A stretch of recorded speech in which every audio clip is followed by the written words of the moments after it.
I become the Demon King in Marvel. This video is purely for entertainment and does not infringe on copyrights or laws. The rights to the novel and image belong to the original author. We do not claim ownership. Don't like waiting and want to listen to this fanfic in full now? Subscribe to our Patreon, where you'll find the best fanfics. Chapter 476, An Experiment with Apocalypse. Due to Abraham Erkins's defection 2 years early, the development of the super soldier serum was halted on the brink of success. Of course, this so-called success was Johann Schmidt's perspective. Unlike the film, where Schmidt believed the serum was ready for injection and, despite Erkins's warnings, injected it without authorization, ultimately transforming into the Red Skull, he now knew the serum was incomplete and would be mad to have injected it. To master powerful superpowers, Schmidt had to seek a different path. Fortunately, the sudden emergence of mutants offered him a new hope. He was a scientific eccentric who viewed mythology as history. In a normal universe, he would be dismissed as a folk scientist and a lunatic, but in the Marvel universe, mythology truly is history. This time, Schmidt didn't focus on Norse mythology or search for Odin's Tesseract. By chance, he came across a silk scroll from ancient Egypt. The ancient Egyptian script on the scroll proved no challenge to Schmidt, despite his multiple degrees, and he quickly deciphered it. Despite the incomplete text, he managed to decipher the contents. A powerful deity is the source of all divine power. Can it grant divine powers to others? The deity's name is unknown. We call it Apocalypse. John Schmidt, standing behind his desk, suddenly looked up, a look of astonishment on his face. The power of a deity? Could it be mutants? Then is this Apocalypse the origin of mutants? John Schmidt was puzzled. Are there such special beings among mutants? Confused, he continued reading. This silk scroll was left by a figure known as the Knights of the Apocalypse. Besides describing Apocalypse's miracles, it also lavishly praised his rule over Egypt. Unfortunately, at the critical moment of Apocalypse's transformation, rebels plotted and the 4 Knights of the Apocalypse were outnumbered, ultimately sealing him away to protect him. But Apocalypse's followers believed that he would break the seal and return to the human world in 5,632 years. Is it true? How can it calculate the time so accurately? Does the seal even have its own oil gauge? Johann Schmidt wasn't entirely convinced by the text. After all, ancient records inevitably bear the author's personal biases. But the artifact was indeed thousands of years old, and he had obtained it through the very people who had been helping him search for artifacts. There was no outside interference in the entire process. Despite his doubts, with the super soldier serum hopeless, Johann Schmidt could only pin his hopes on the myth he had always believed in. After memorizing the text's contents, he casually tossed the 1,000-year-old artifact into the fireplace and ordered his men to dispatch a team to Egypt to search for a pyramid that matched the description. One has to try to find out. In North Africa in 1939, before the outbreak of the Great War, Johann Schmidt's men, leveraging Sandizi's military connections, reached Cairo unimpeded. Following the information their leader had provided them, they planned to search south along the Nile River. They expected the journey to be lengthy and were prepared to remain away from home for 3 years. However, before they could even leave Cairo, a massive crater collapsed within the city. Within the crater lay an equilateral triangle, made of a unique material, neither gold, jade, nor stone, with mysterious patterns engraved on its surface. At the time, Egypt was still a British colony. Although they were forced to recognize Egypt's independence in 1922, Britain maintained a military presence there. In 1936, they forced Egypt to sign the enslaving Anglo-Egyptian Treaty, which stipulated that British troops could be stationed on both sides of the Suez Canal and use the local airport, train station, port, and other transportation facilities. Therefore, the British arrived at the scene faster than the Germans. Their hotel was actually not far from the crater, but news traveled slowly in those days. The future Hydra members learned the cause of the loud noise through word of mouth among the citizens. After some debate, they finally sent someone to investigate. Upon arrival, the British troops began cordoning off the site. The soldiers were not particularly enthusiastic, having initially been quite lazy. However, the officer leading the group, a minor nobleman who appreciated the value of antiques, became interested in claiming the artifacts for himself. John Schmidt's men reached the edge of the pit and spotted the equilateral triangle and its engraved pattern from afar. The German, who had initially paid little attention, suddenly looked astonished. He recognized a symbol on the triangle's surface, A symbol that had been documented in the information provided by his commander, the symbol used on the flag of Egypt during the reign of Apocalypse. No way, he thought, intending to take a picture, but realizing he hadn't brought his camera with him, he immediately turned around and rushed back to the hotel. The journey back proved treacherous, with pedestrians and camels blocking his way. Finally reaching the hotel and sharing his findings, his companions were skeptical. "Hanno, it's not that we don't trust you," the leader chuckled. "How could it be such a coincidence? We've barely arrived in Cairo, and you've already spotted your target." "Really?" the young man named Hanno swore. "I swear to the Führer, I'm not lying." The others struggled for a while, but finally, the leader, unable to bear Hanno's constant nagging, sent 2 more men to accompany him. Meanwhile, the British were using tools to lift the equilateral triangle from the pit. "Look, the symbol on it." Hanno was about to point to the triangle to prove his innocence, but when he turned, he saw that the British had wrapped it in burlap, hiding the markings. "What do you want us to see?" The other 2 companions' expressions were already impatient, their gazes tinged with distrust. "It's really there," Hanno frantically declared. Meanwhile, a cloud drifted over Cairo. "See," Yang Jian pointed at the Germans below and said to Lin Hao, "This is the consequence of disrupted heavenly order. Even if you deliver the item to them, all sorts of accidents will occur." Lin Hao, standing nearby, frowned. The silk scroll John Schmidt had obtained was forged by Lin Hao. He deliberately leaked information about the apocalypse to the other party, but the latter didn't come in person, only sending a few subordinates. Then, through some manipulation, Lin Hao had several Germans check into a hotel not far from the apocalypse's burial site, then set up a trap. Still, accidents occurred. This was Lin Hao's experiment with the apocalypse, and the process allowed him to witness firsthand how disrupted heavenly order affects the world. "Can all those who align with America enjoy these convenient rules?" Lin Hao asked. "Indeed. Heaven is favoring Americans," Yang Jian replied. Lin Hao frowned for a moment, then raised his middle finger to the sky and sneered, "Old bastard, hiding away and daring to come out, yet you're causing such trouble. Since you don't want to maintain your persona, then I'll keep it. Let's continue playing." In the space outside the multiverse, Eternal saw Lin Hao's middle finger and heard his words. Eternal, lacking much humanity, didn't get angry, but simply wondered why Wade Wilson hadn't returned. Logically, if Wade appeared in the multiverse, Eternal would have spotted him immediately, no matter where in time and space. Little did he know that the Deadpool he was waiting for from the movie universe had been dragged back to the real world by the Deadpool from the comics universe and sealed away. Chapter 477, The First Meeting Between Apocalypse and the Inhumans. The comic book Deadpool found the cinematic Deadpool in the sea of pink bubbles and easily defeated him. However, he couldn't bring this Canadian who once played Green Lantern back to the multiverse. This was because the multiverse was Eternity's domain, and Eternity would instantly detect him no matter where he appeared, past or future. Even returning him to the base universe wasn't safe. While the base universe was free from Marvel's influence, it was still within the multiverse. If something unforeseen happened, the cinematic Deadpool would fall back into Eternity's clutches. Having learned his lesson, Eternity wouldn't give Lin Hao another chance. Therefore, the safest place was the real world, beyond Eternity's reach. Wade Wilson used the various sealing techniques Lin Hao had taught him to separate the Canadian into separate chambers under the watchful eyes of Arnim Zola. He then blasted his spirit out and sealed his soul again with a binding technique. In this demon-free world, the Canadian, whose body and soul were sealed by extraordinary powers, had no chance of escape.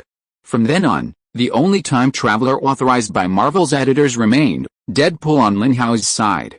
Unless the editors continued to authorize other characters, the communication between the real world and the multiverse would be entirely controlled by Lin Hao. This was Lin Hao's advantage, but being in the multiverse also came with its own disadvantages, such as the altered rules of the universe.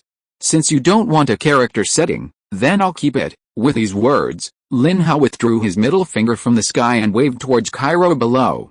The triangle in the deep pit suddenly exploded, and a blue figure burst out from the ruins of the pyramid deep underground. This blue figure crossed mountains and seas, passing through a sea of people, flying all the way from Cairo to Hamburg, landing safely in the compound of the Strategic Scientific Corps. After all this turmoil, Apocalypse naturally awoke long ago, but he was unable to resist the power that enveloped him. When the power dissipated, Apocalypse, who had regained his feet, paid no attention to his location, but continued to experience the power and try to analyze it. His results were fruitless. Apocalypse, possessing numerous superpowers, having witnessed numerous divine powers, and having personally witnessed a council of the gods withdraw from Earth, failed to recognize this completely different force. As he closed his eyes in deep thought, the strategic scientific core erupted in a new commotion. Last time, Steve Rogers and Ant-Man had come to steal and sabotage this base, and with substantial investment from the Führer, the base was quickly rebuilt and its security levels increased. Elite SS troops swiftly surrounded the blue-skinned man who had descended from the sky. Inside the building, upon hearing the news, Johann Schmidt, Dark Emperor, and Maximus all went to their windows to overlook the commotion within the compound.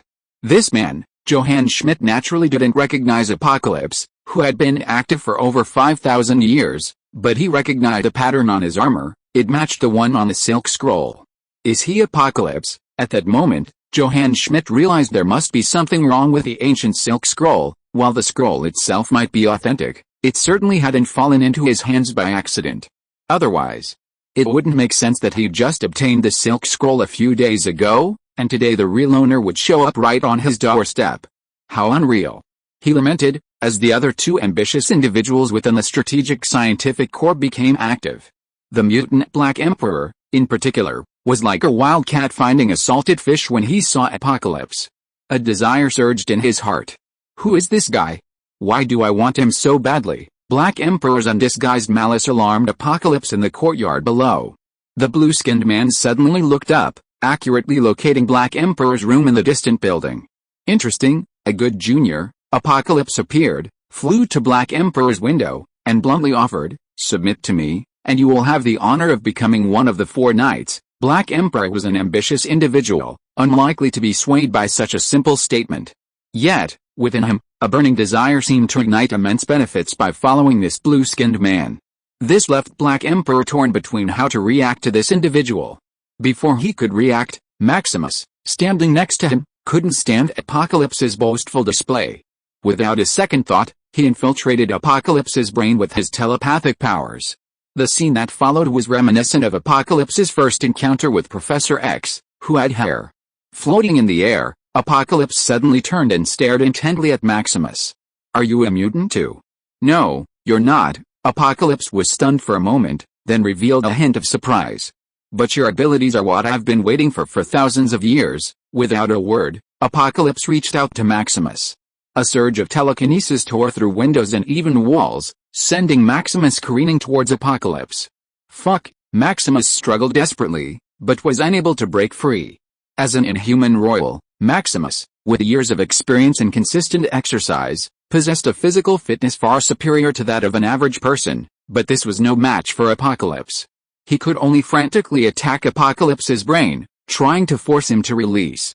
Although Apocalypse in the cinematic universe lacks telepathy, he immediately analyzes the manifestation of this superpower and creates an energy shield to protect his brain, blocking Maximus's brainwaves. "You're not a mutant, yet you possess mutant abilities." Apocalypse can sense nearby mutants, allowing him to instantly locate the Dark Emperor. However, Maximus, an inhuman without the X gene, is shielded from Apocalypse's detection. If Maximus had done nothing, Apocalypse wouldn't have paid attention to an ant on the side of the road, at most firing a random energy blast as he passed. Unfortunately, Maximus is the proud second prince of the Inhumans, and he hates anyone showing off in his presence. Having recently suffered a minor setback at the hands of Steve Rogers, the second prince still harbors his anger. Seeing Apocalypse's pretentiousness, how could he resist? As a result, the second prince suffers a tragic fate. Apocalypse doesn't need to act pretentiously, he's inherently awesome. After grabbing Maximus with his right hand, he reached out to the Black Emperor with his left. His telekinesis touched the Black Emperor's body, but was absorbed by him. However, Apocalypse had possessed this supernatural ability to absorb and utilize energy for many years, and he understood it better than the Black Emperor himself. With a wave of his hand, Apocalypse neutralized the Black Emperor's power, creating an energy shackle that sealed his brain and limbs, then pulled him out with telekinesis. The blue man soared into the sky, carrying a high-ranking member of the Strategic Scientific Corps in each hand, leaving the SS troops on the ground feeling humiliated. When had the Gestapo ever suffered such an injustice? Fire, The commander on the ground screamed at the top of his lungs. Destroy him. Johann Schmidt, still in the room upstairs, became invisible to Apocalypse. He wanted to follow, but he couldn't fly. Seeing the SS troops below recklessly firing at Apocalypse, a chill ran through his bones. With all his might, Schmidt rushed to his desk, opened a drawer, retrieved a syringe from a brocade box, and without a second thought, plunged it into his wrist. The next moment, a blue light enveloped the newly constructed base. Not long after, roars echoed again from the Führer's residence. Chapter 478 No Way There. In the comics, mutants originate from the Celestials, a genetic experiment conducted in ancient times.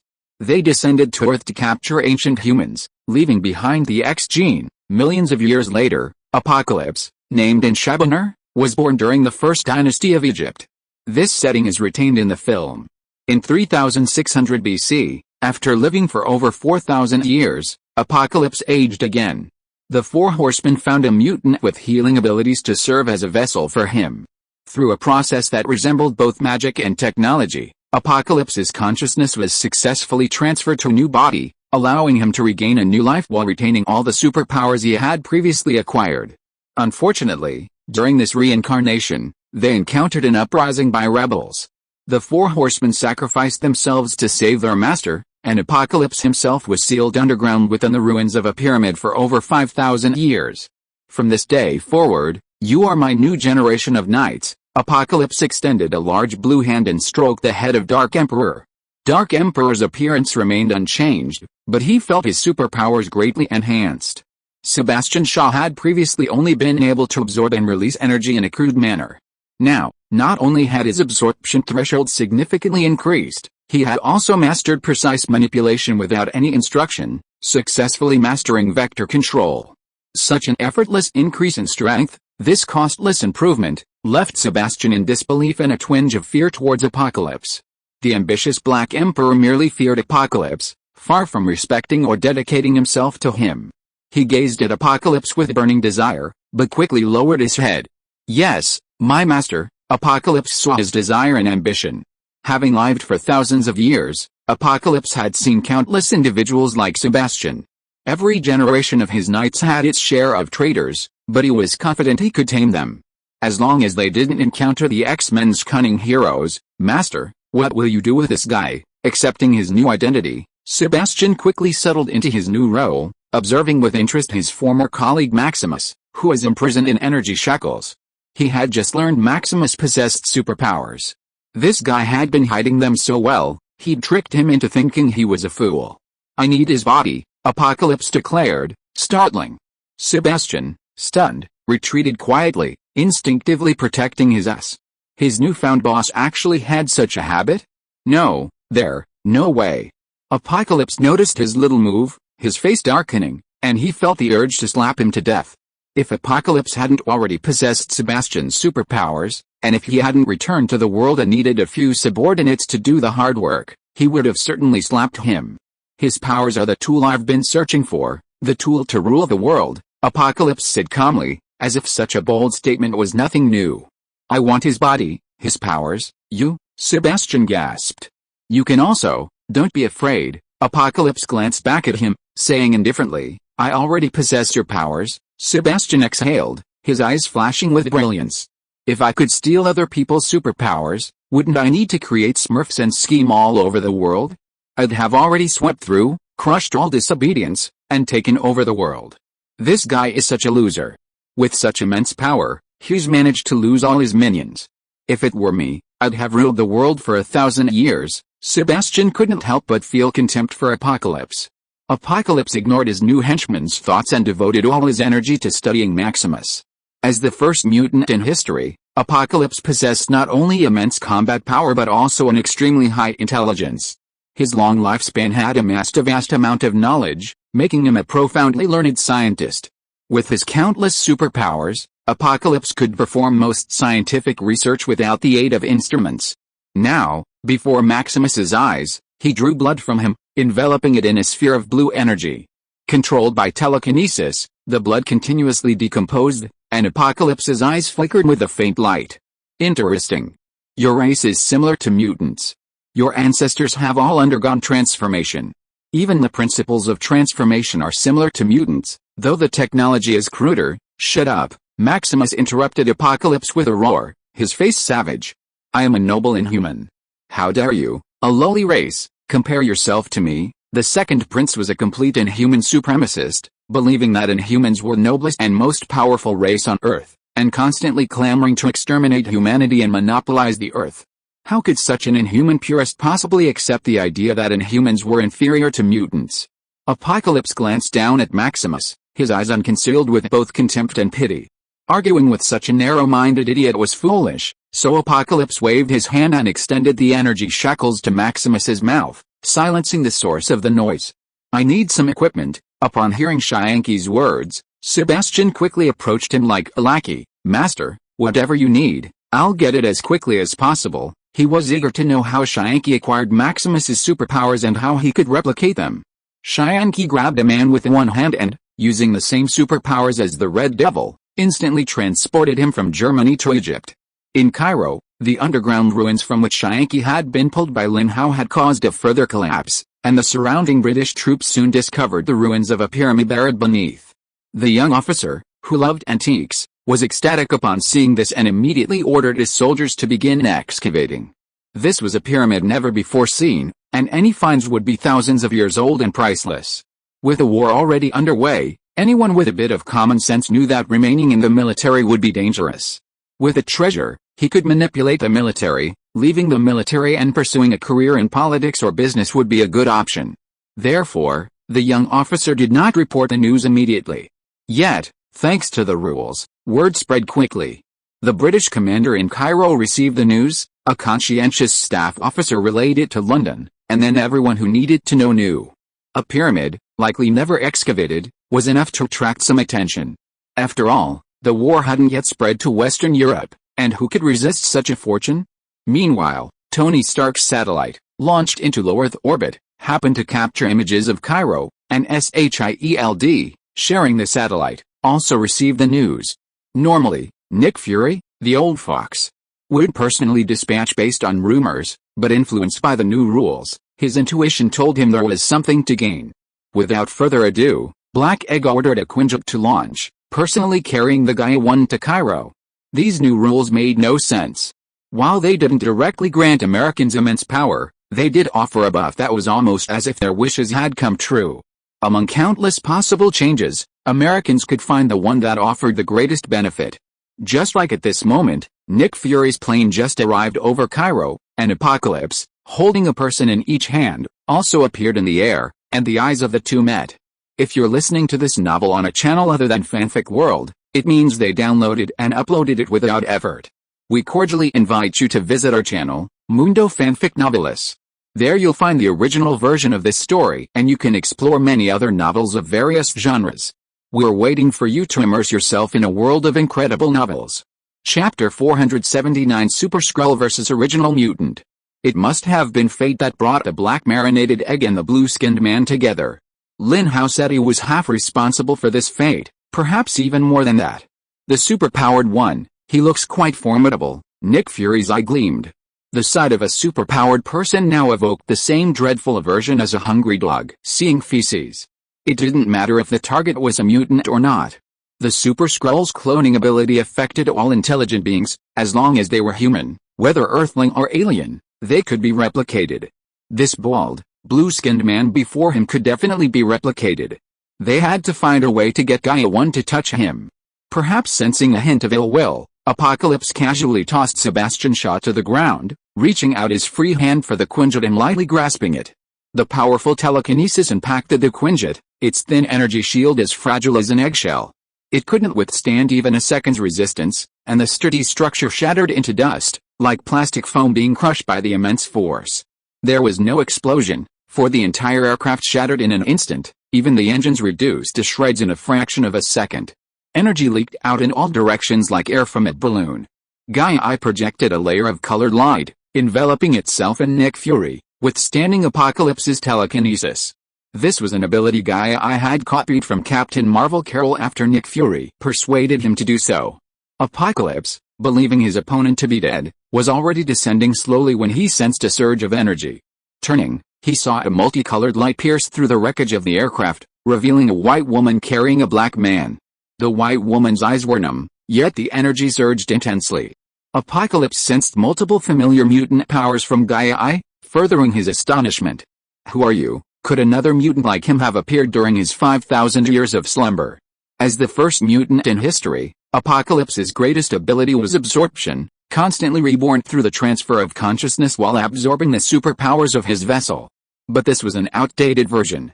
The process of acquiring another person's superpowers was cumbersome, requiring equipment, and the transfer of consciousness was time-consuming and prone to accidents.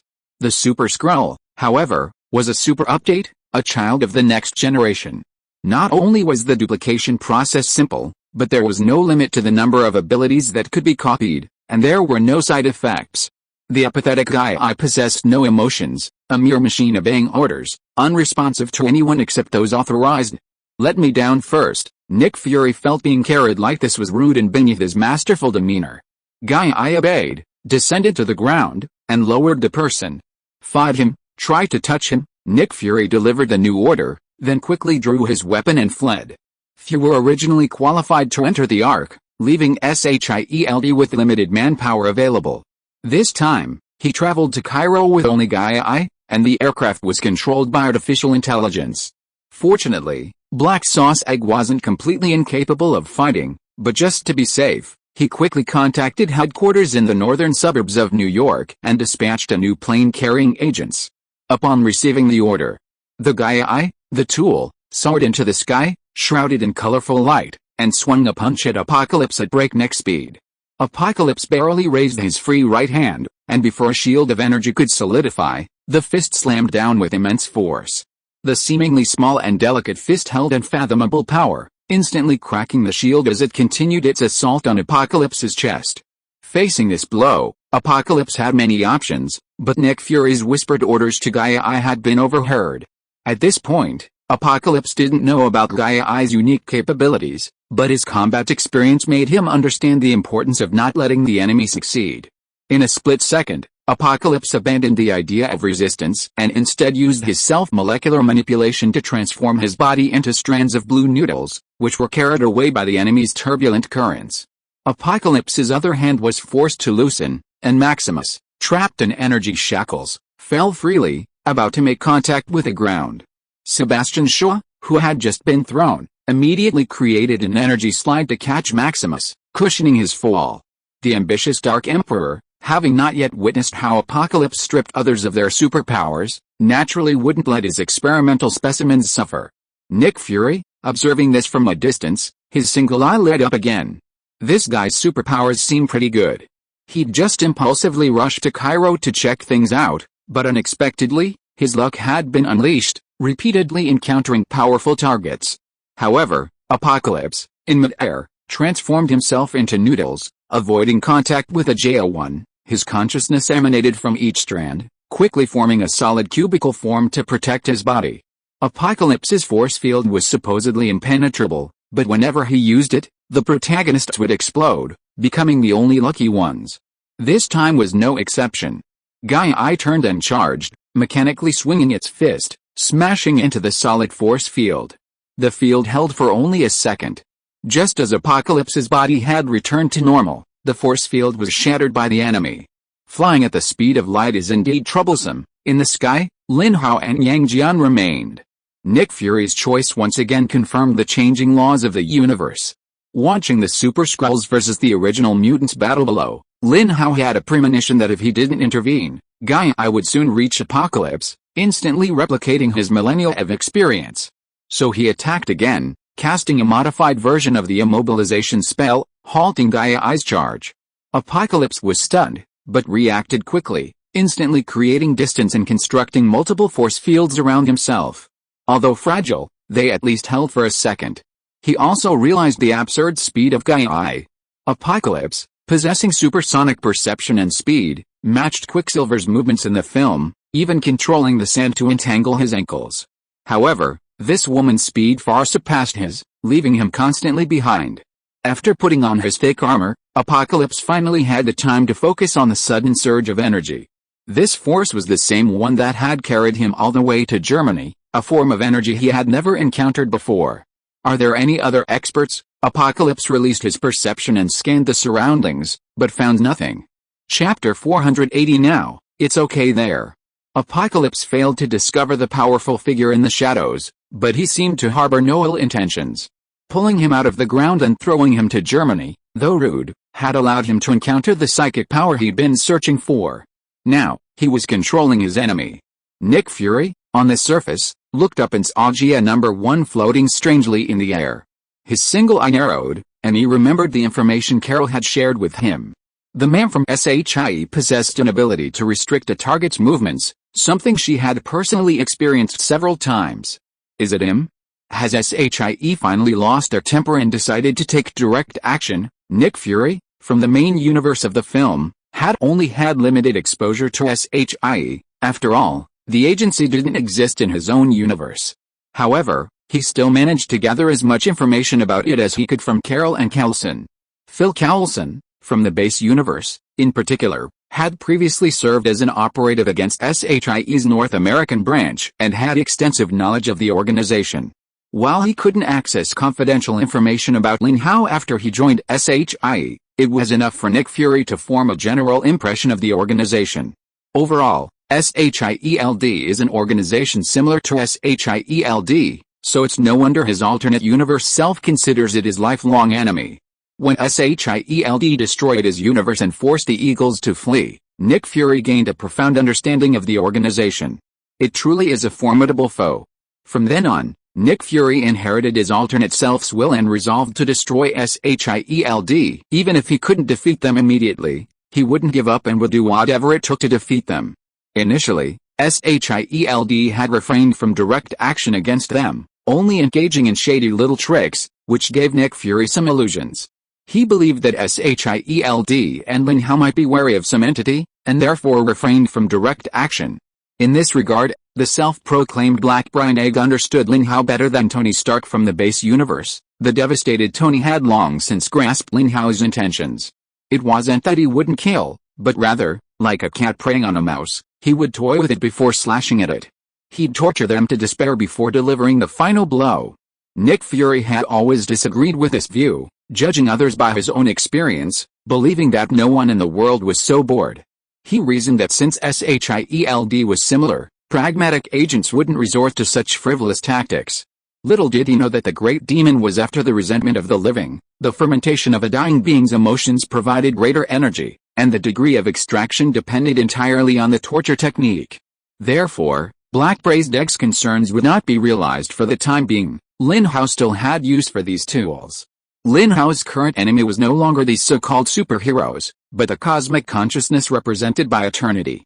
After waiting for a moment, Apocalypse realized that the white woman with the iridescent glow was still trapped in the air by an unknown force, motionless. The powerful being behind the scenes seemed to have made no further move. He immediately descended from the air, hovering above the pit.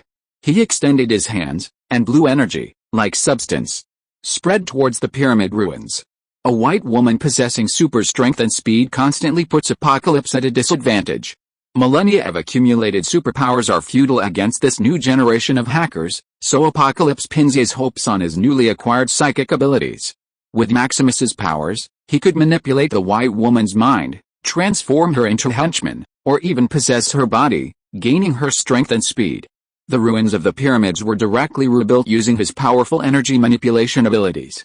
Apocalypse used his supernatural powers to restore the pyramids, destroyed over 5,000 years ago. After restoring the pyramids, Apocalypse teleported to Sebastian Shaw's side, snatched Maximus from his grasp, and flew back to the pyramids. Determined to uncover the secrets, Sebastian quickly followed. Hiding in the distance, Nick Fury glanced up at the Gaohua, his brow furrowed. He picked up his communicator and called Carol. "Come to Cairo. SWIE is taking action." Carol, with her light-speed capabilities, was the fastest reinforcement available. Leaving aside the Americans' reaction, Apocalypse, after leading the men into the pyramid, headed straight for the device he was using to transfer their consciousness. He casually dropped Maximus, trapped in his energy shackles, onto the right stone platform while he himself lay down on the left. Sunlight streamed directly onto the pyramid's summit, emitting a golden glow from the unknown metal.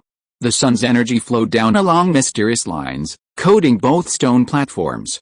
The liquid gold beneath the platforms came alive, climbing up the surrounding grooves. From the left platform, a series of condens of liquid gold emerged, and Apocalypse's consciousness followed these condens to the right platform. Maximus, perched on the platform, was filled with terror. He no longer possessed the grace of the inhuman second prince, but only intense fear. This fear was 1,000 times more intense than when he had faced Gigi's loud voice before. After all, Gigi wouldn't take him seriously. Apocalypse's consciousness had emerged from its current body, carrying with it thousands of years of experience. But upon reaching Maximus's body, it was met with a shocking discovery. He couldn't squeeze in. It wasn't that the hole was too small, his was too large, it was that there wasn't a hole at all. Apocalypse's consciousness, in shock, finally reacted. Could it be because this guy isn't a mutant? Apocalypse had lived for many years and had come into contact with countless mutants. With his intelligence and scientific prowess, he had long since conducted numerous studies on various mutants. He had discovered that certain segments of mutants' genes differed from those of ordinary people and hypothesized that this was the reason mutants could awaken superpowers. However, even he, lacking the necessary intelligence, couldn't possibly know about the experiments the Celestials conducted on Earth over 1,000,000 years ago, nor did he have any understanding of the X gene. Apocalypse had only discovered these genetic segments in mutants and formed some related speculations, but this was like ancient humans discovering the sun, merely seeing, never truly understanding. He had never attempted to transfer consciousness to a non-mutant superpower, and he had never before encountered an inhuman. He had assumed that inhuman genes, like mutants, would bear the same signs of modification and should be able to carry his consciousness. Unexpectedly, these unique genetic segments might be the true reason for his countless rebirths over the years. Unable to enter Maximus' body, Apocalypse was forced to retrace his steps. But then something unexpected happened. Sebastian Shaw, who had been watching, couldn't contain his excitement.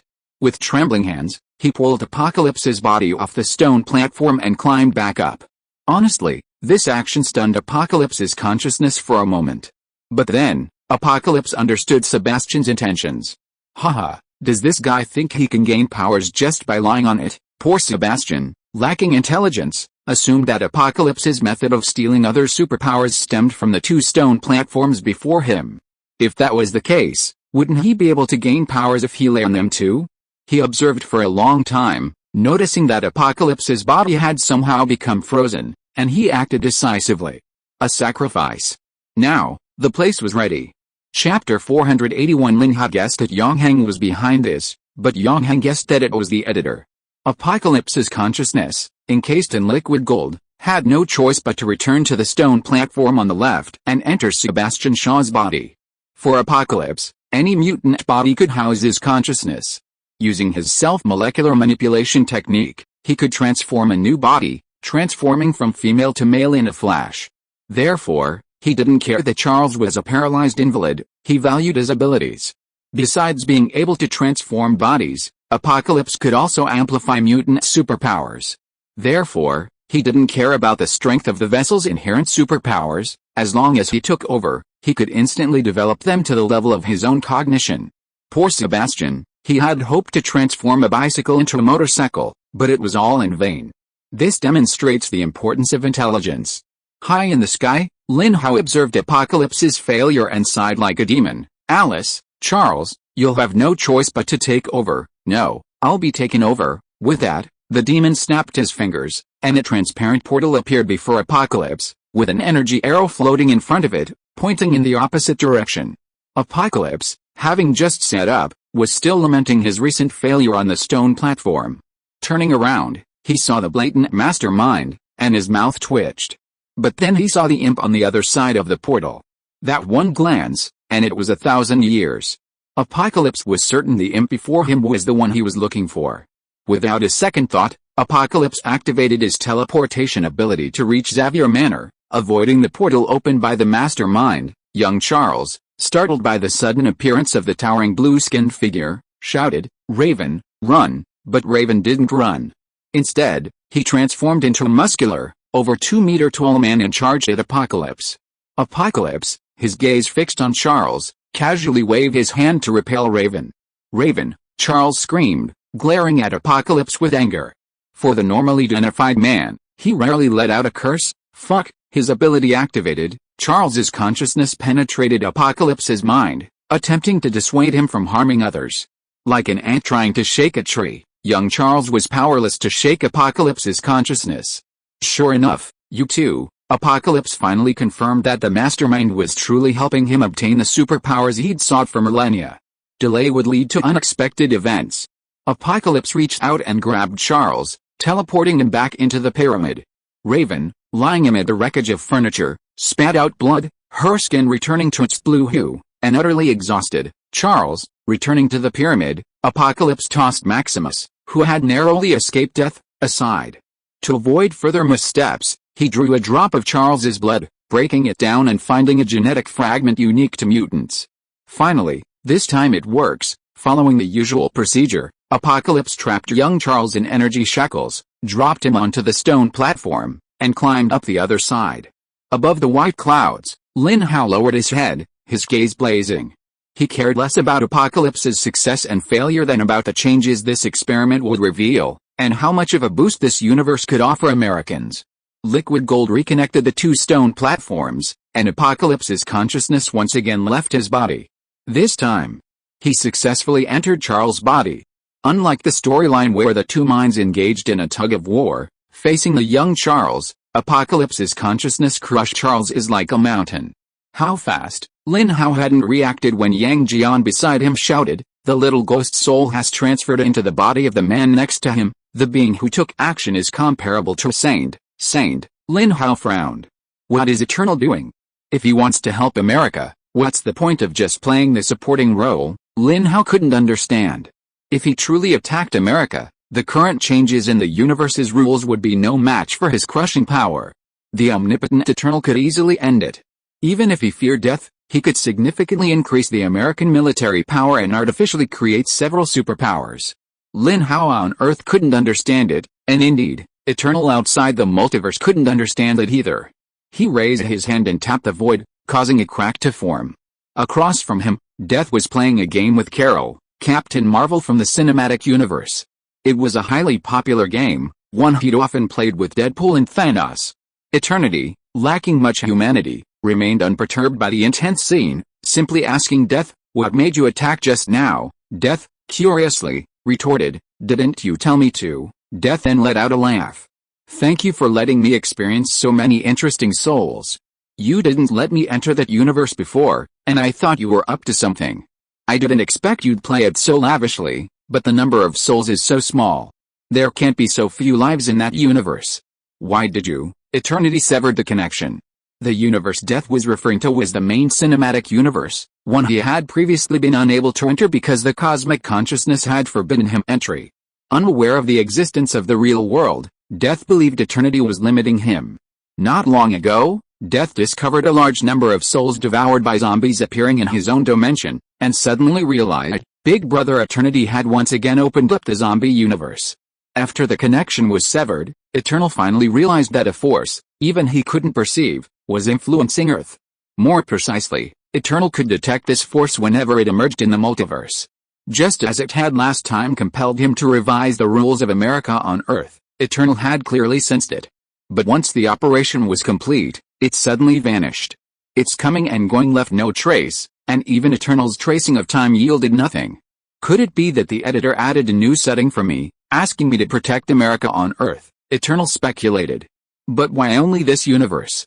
The America in the other universe is already overrun with zombies, so why not force me to act? The omniscient and omnipotent Eternal became an ordinary person once he was involved in the creation of his own existence, relying only on analysis. Why force me? If the editor had added a new setting, I would have taken the initiative to protect this country. Why force it? Eternal didn't feel he had any new feelings about America. He remained true to his old beliefs of equality for all and equal treatment. He had sent Linkson and Deadpool to the real world simply to understand Lin Hao's origins and why he had destroyed one of his cells. If it were confirmed to be a new plot orchestrated by the editors, Eternity would have disregarded it. He would have continued to adhere to his own preconceptions and refrained from interfering with the universe. However, two unexpected forces suddenly appeared, each driving him and Death to intervene in America on Earth. What kind of force is this? Eternity suspected the editors had a new idea. However, Lin Hao, who could monitor Marvel's editors through Arnim Zola, knew they weren't making any new moves, so he suspected Eternity was behind the plot. Unfortunately, the two couldn't share intelligence. Otherwise, Lin Hao would have discovered that the unknown force driving Eternity to modify the rules concerning Americans coincided with Steve Rogers' second injection of the super soldier serum. This was causality. Yang Jian's deduction of the secrets came later. I don't think a young master like Charles could undergo the same transformation as Steve and Peter. He still adheres to the non-violent resistance favored by the old masters, kneeling down to plead for peace. Furthermore, Charles was still a child at this point, so the plot involving him couldn't be too harsh, or I'd be afraid of being reported and having the book banned. P.S. It's not an infinite stacking box. This is a foreshadowing of the protagonist's plan to rebuild the world later in the story. Alice, the anxiety of a failed author. Chapter 482, Black Bolt, winner of the Best Laugh Award. The soul of young Charles, after death, was transferred into the body of Maximus, the second Inhuman prince. Determined to overthrow Gigi, the second prince was completely destroyed, his death a silent one. However, being able to mobilize the four gods of the universe to personally intervene, the second prince felt a measure of self-importance. Apocalypse's consciousness completely merged with Charles' body. While the young body hadn't even begun to grow or expand, his hair had completely fallen out. This demonstrates Apocalypse's singular obsession with baldness. Strength didn't matter, the hairstyle and skin had to come first. While Apocalypse was working on these, on an unmapped island in the distant North Atlantic, the blind reader teleported to the royal palace with his guide dog, Frey. Your Majesty, Maximus's vitality is fluctuating dramatically. The reader, a blind Inhuman, used braille cards as a medium, allowing him to temporarily borrow abilities from these cards, such as vision, time freeze, and spatial jumps. He dedicated himself to searching for new Inhumans, accompanied by his gray guide dog, Frey. This island floating in the North Atlantic is the Inhuman city of Adelan. Approximately 7,000 years ago, determined to escape human interference, the Inhumans, led by their then king, King Milan, began building their city on a small island in the North Atlantic, approximately 200 miles from Iceland. Construction took decades to complete.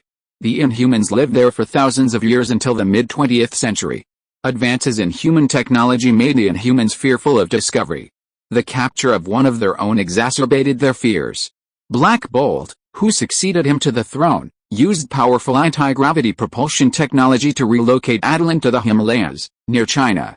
Later, the city was attacked, crashing into the mountains and triggering widespread avalanches and earthquakes. While few superhumans died, the city brought devastation to the region. After this battle, Black Bolt felt that even Earth was unsafe, so he relocated Adelan to the Blue Zone on the Moon. This area contained ruins of ancient Kree structures in the solar system. The Inhumans, using recovered alien technology, created an atmosphere for this area. It was 1939, and the Inhumans still lived on a small island in the North Atlantic. Upon hearing the report, Black Bolt, seated on the throne, immediately rose. Take me there. Although the second prince was determined to overthrow Gigi, his brother truly loved the fish-lipped Dao. Despite Maximus's frequent coups, Black Bolt always protected his brother. The reader, a trusted confidant, was clearly aware of the bond between the king and his brother, otherwise, he wouldn't have been monitoring Maximus's life force for the king. Black Bolt stepped forward and grasped the reader's hand. A blue mist of light enveloped the reader, enveloping them both in the blink of an eye, and then vanished from the royal palace. In a flash, they reappeared in the pyramids beneath Cairo, where they found Maximus lying unconscious. Black Bolt immediately knelt down and helped his brother to his feet. Apocalypse, on the stone platform, had completed the transformation of Charles's body, using self-molecular manipulation to stimulate cell division and growth, transforming him back into a bald, blue-haired giant. He even created a new set of armor for himself. Charles's nascent psychic abilities were instantly developed by Apocalypse to the fullest extent of his understanding. Having finally achieved the superpowers he had pursued for thousands of years, Apocalypse, brimming with pride, observed the two small ants who had suddenly intruded with interest. Charles' soul, forced into Maximus's body by death, needed a period of adjustment. During this time, Charles's consciousness remained dormant, so no matter how Black Bolt shouted, he could not awaken. Witnessing his brother's fate, Black Bolt suddenly turned and shouted at Apocalypse, "You did this, as the king of the Inhumans, whose sonic powers could shatter space." Black Bolt's voice was exceptionally loud. Even without using his powers, the words he shouted in anger still stung Apocalypse's ears, sending stone chips rustling from the pyramid's walls. "Stop making so much noise." Apocalypse wasn't one for good humor. Raising his hand, he unleashed a powerful telekinesis, mixed with a blast of energy, which swept towards the three. Black Bolt, a seasoned warrior, activated his power the moment Apocalypse raised his hand, sending spirals of materialized sound waves hurtling towards him. The two energies collided in midair, and in the moment of stalemate, the very void distorted. Black Bolt's abilities were incredibly destructive, capable of wiping out entire celestial teams with a single roar. He was one of the few supremely powerful beings to possess the power of deicide. Unfortunately, his limited abilities made him easily targeted, earning him the Best Comedy Award. Furthermore, his physical limitations meant he needed the cooperation of his teammates to devise an attack plan. He was a delicate yet capable individual. Unaware of this, Apocalypse was suddenly blasted back by the sound wave, slamming hard into the pyramid's stone wall, creating a massive dent. "Asshole, what the hell did you do to my brother?" Black Bolt was furious. His fish-lipped Wodow was the only one he could bully, no one else. Embedded in the stone wall, Apocalypse's bones were shattered, his muscles and even his internal organs riven with ruptured wounds, leaving him looking horrible. However, the mind transfer 5,600 years ago had imbued Apocalypse with the same healing factor as Wolverine and Deadpool, and he had developed it to the point where he could be reborn with a single drop of blood. Without the creative or annihilating properties of the Phoenix Force, Apocalypse would be virtually unkillable. Seeing Apocalypse's wounds heal in the blink of an eye, Black Bolt, enraged, attempted another attack, but the pyramid above him was suddenly shattered by a figure shrouded in colorful light. Big Mom Carol arrived at the battlefield. The Eagle Elite could not abandon their American roots and surrender to SHIE, so no matter how difficult it was, they had to find a way to fight back. Nick Fury's sudden success with the Super Soldier Project gave the Eagle Elite a glimmer of hope in their fight against SHIE. So when Black Salted Egg came knocking on her door, Carol didn't refuse and agreed to let Guy 1 replicate her abilities, only warning him not to let Guy 1 get out of control. Captain Marvel, once controlled by the Supreme Intelligence, now feared the clones would get out of control. The defender of freedom who once fought against tyranny had now become the one who perpetrated it. Receiving Nick Fury's plea for help, Carol immediately flew from America to Cairo. "Have you seen the bald blue man?" Nick Fury warned Carol over the communicator. "We must capture him. He has powerful superpowers and would be a good candidate for replication." Carol's decision to break into the pyramid after finding Nick Fury was because she had agreed to his offer to capture Apocalypse as a test specimen, hoping to capture him and become the foundation of a super soldier. It wouldn't kill, it was just a touch. Carol, the self-proclaimed cosmic policeman, used this to convince herself to take action against the masked Apocalypse, whom she had never met before. But just as she breached the roof and entered the pyramid, she saw Chang Wei, a man in a tight blue uniform with a cross mark on his head, pinning a bald, blue-skinned man against the wall. "What's going on? Who's this guy?" "Reinforcements." Black Bolt frowned, then roared at Carol. A sonic boom blasted over, and Carol, floating in the air, was careless and didn't dodge, and was also slammed into the stone wall. Chapter 483, Apocalypse's Puppet, Black Braised Egg. An amazing ant. Two pits were carved into the pyramid's stone walls, one on the left and one on the right. Within them lay two people, a man and a woman. Carol had no healing abilities, but her body was stronger.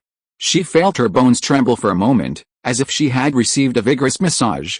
It was a little painful, but then it gave way to a deep, pleasurable sensation, so pleasurable that she couldn't help but moan.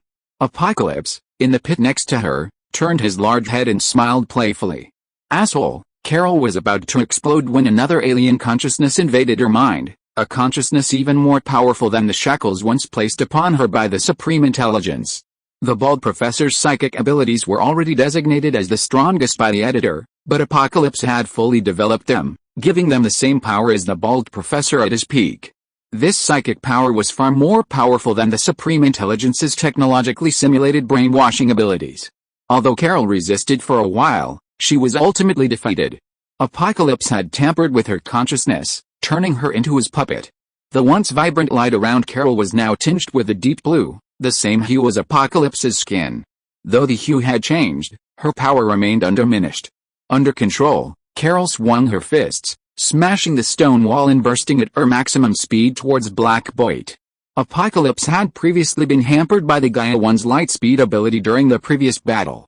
Seeing the colorful light radiating from Carol, he instantly recognized the photon energy as the same as his previous foe, and immediately used his newly acquired superpower to transform Carol into his puppet. Lightspeed is a skill that many superpowers find daunting. Since the opponent wasn't a mutant, Apocalypse couldn't seize Carol's abilities, but he could turn her into a puppet, effectively possessing her. While Carol could travel at light speed, there was a brief acceleration period, and the limited space within the pyramid clearly wasn't enough for her to reach her maximum speed. Upon seeing her smash the wall, Black Bolt unleashed a new burst of sonic energy, and Carol charged forward, bearing the powerful wave. Seeing this, Black Bolt was overjoyed. He loved such stubborn individuals, so he steadily increased the intensity of his voice. If the enemy doesn't dodge, the Celestials will kill them. Sensing the puppet's muscles and bones cracking, Apocalypse stared at Black Bolt in disbelief. He hadn't expected this guy to infinitely amplify his sonic power. Why wouldn't his mouth and head be shattered first? It didn't make sense. Regardless of whether it was scientific or not, seeing the precious puppet being damaged, Apocalypse quickly acted to construct a force field and control the vectors, while simultaneously having Carol unleash her binary power to shatter the sonic field and escape. After that initial setback, Apocalypse never dared to face Black Bolt's sonic waves directly with his puppet again. Seeing the enemy engage in a roving fight, Black Bolt knew his chances of victory were lost. He knew his own abilities well. Without teammates to support him, he could only attack with surprise. Once the enemy figured out their tactics, their fragile body would be magnified, becoming a fatal weakness. The reader, having witnessed all this, immediately scooped up the unconscious Maximus and hoisted him onto his shoulder. His guide dog, Frey, leaped onto his other shoulder. He then appeared behind Black Bolt and grasped his shoulder.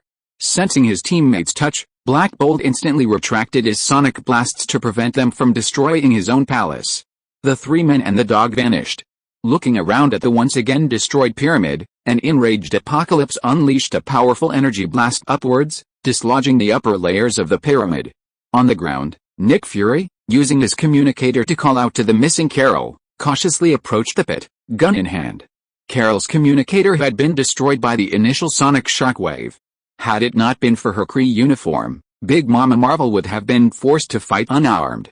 As she reached the edge, a shockwave, carrying rocks with it, erupted from the ground, sending Black Egg flying.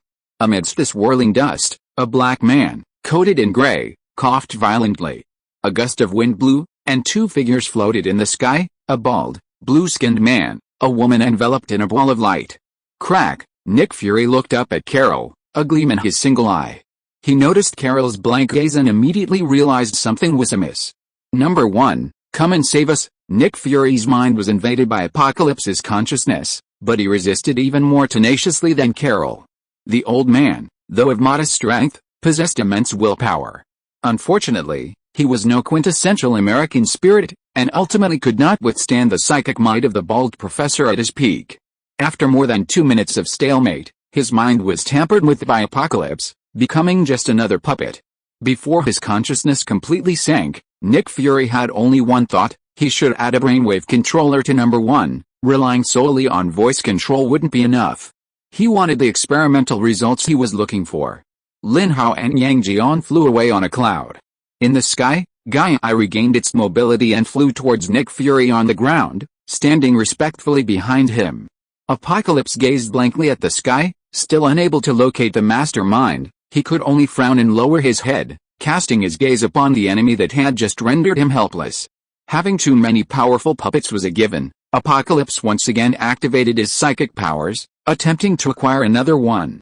He truly relished his newfound power. No one would betray or rebel against him anymore. The world would quietly submit to him.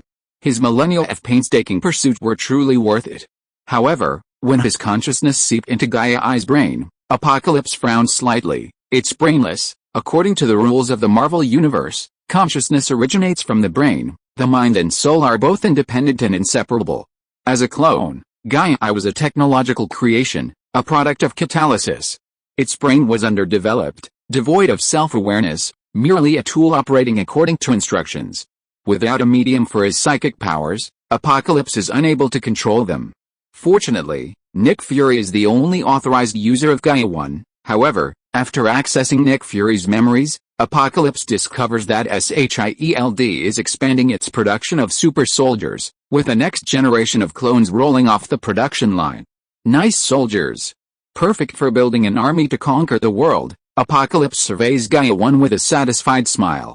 Clearly considering the clones rolling off SHIELD's production line his own. It's time for this world to have a new king. Apocalypse's ambitions surge, but the thought of the mastermind that even he can't identify casts a shadow over his heart. Chapter 484. This is called professionalism. When Apocalypse arrived at SHIELD headquarters in the northern suburbs of New York, the scene was like Napoleon returning to his loyal Paris. However, the bald blue man was luckier than the Corsican dwarf, for he had a cheat. He had unleashed Charles's superpowers to their full potential, turning everyone he met into his loyal puppet. This loyalty was no Parisian ulterior motive, it was uncompromising.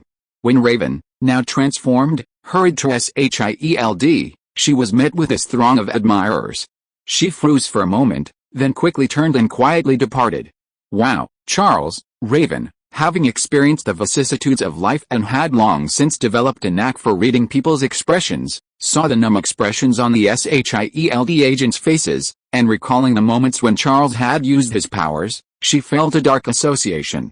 No, Charles must still be alive. Raven refused to believe Charles was dead, and she refused to accept the outcome. Ever since she accidentally awakened her mutant powers and became a blue-skinned monster, her parents had abandoned her as a child.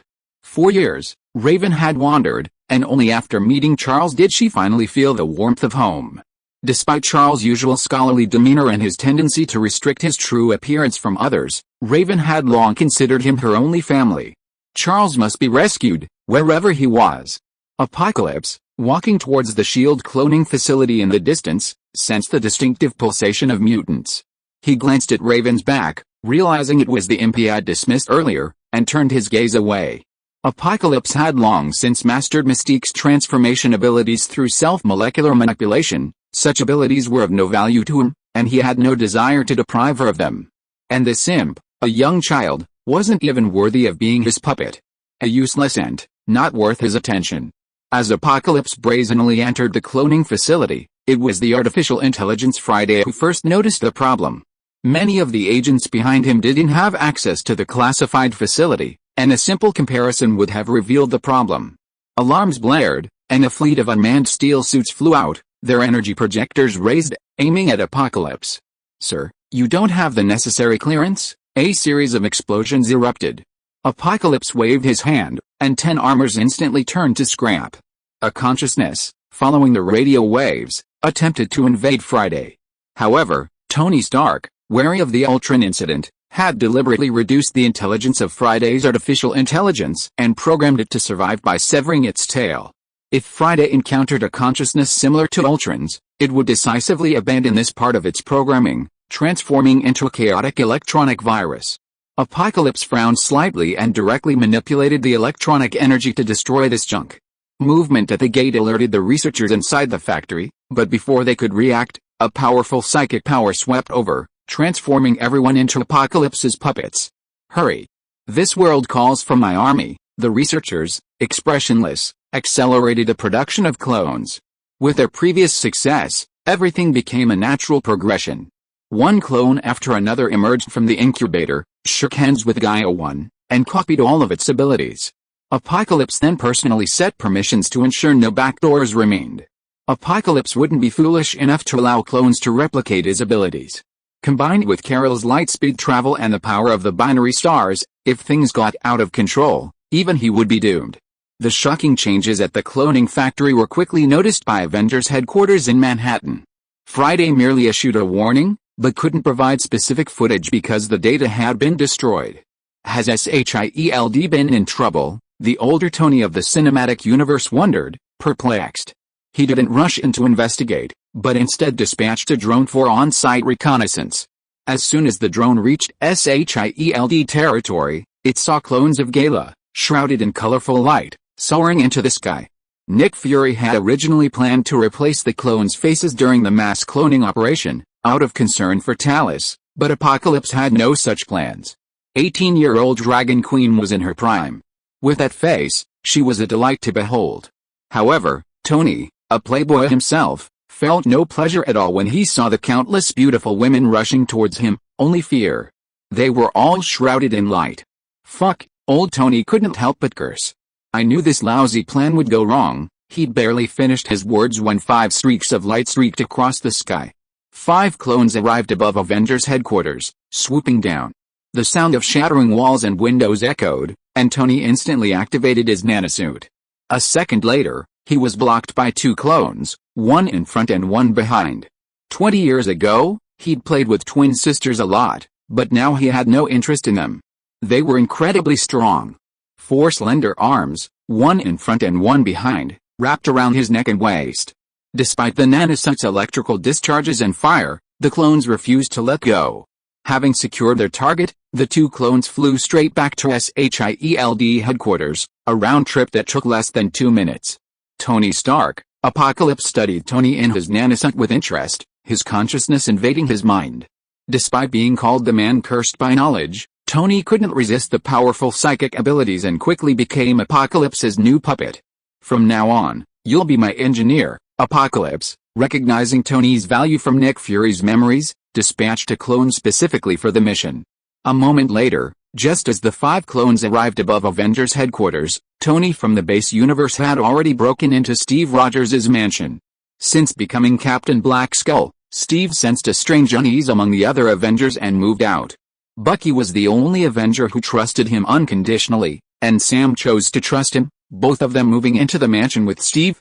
Even Tony from the main movie universe became ambiguous, leaving him unsure of what to do. Bucky saw Tony, clad in his Iron Man armor, push through the door and barge in. He exclaimed in a grumble, "Wow, what a rare visitor, everyone. Before you lose your temper, take note. I'm not your Stark," Tony snapped, then quickly explained, "If you don't want to die, follow me." He then entered the living room of the small building, located the location, and unleashed a burst of energy into the floor, creating a large hole. There was a tunnel beneath. "You dug a tunnel under our building?" Bucky was stunned. "No," Tony shook his head. Then solemnly corrected him, "I dug tunnels under all the buildings. This is what they call long experience, a true doctor. This is what they call professionalism." Steve and Sam, transformed into black skeletons, had heard the commotion and gathered around. "Mr. Stark, what are you doing? Save it for the road." "They're coming." Tony immediately jumped into the tunnel. Steve, without hesitation, led the way, followed by Bucky and Sam. Once they descended, they discovered this wasn't just a tunnel, but a high-speed track suitable for maglev trains. Tony threw out a silver-white cube, and the nanostructures quickly assembled into a carriage. The group quickly climbed inside. The carriage's exterior powered up, and it floated along the track, shooting forward. As they left, a clone burst into the building. Finding the hole, it also jumped in. Chapter 485: A true captain worthy of trust. On the maglev track, a carriage sped ahead, followed closely by the clones. No matter how fast a maglev train is, it can never match the speed of light. Accelerating to that speed requires a significant distance, and confined spaces limit its potential. "They're coming." Steve Rogers turned and looked behind him. Tony Stark, from the base universe, had naturally noticed his pursuers. He manipulated the interface, and metal gates descended from behind, blocking the clones. These gates were incredibly thick. While they couldn't stop the clones' punches, they did hinder their acceleration. The underground track was short, less than 10 kilometers in total.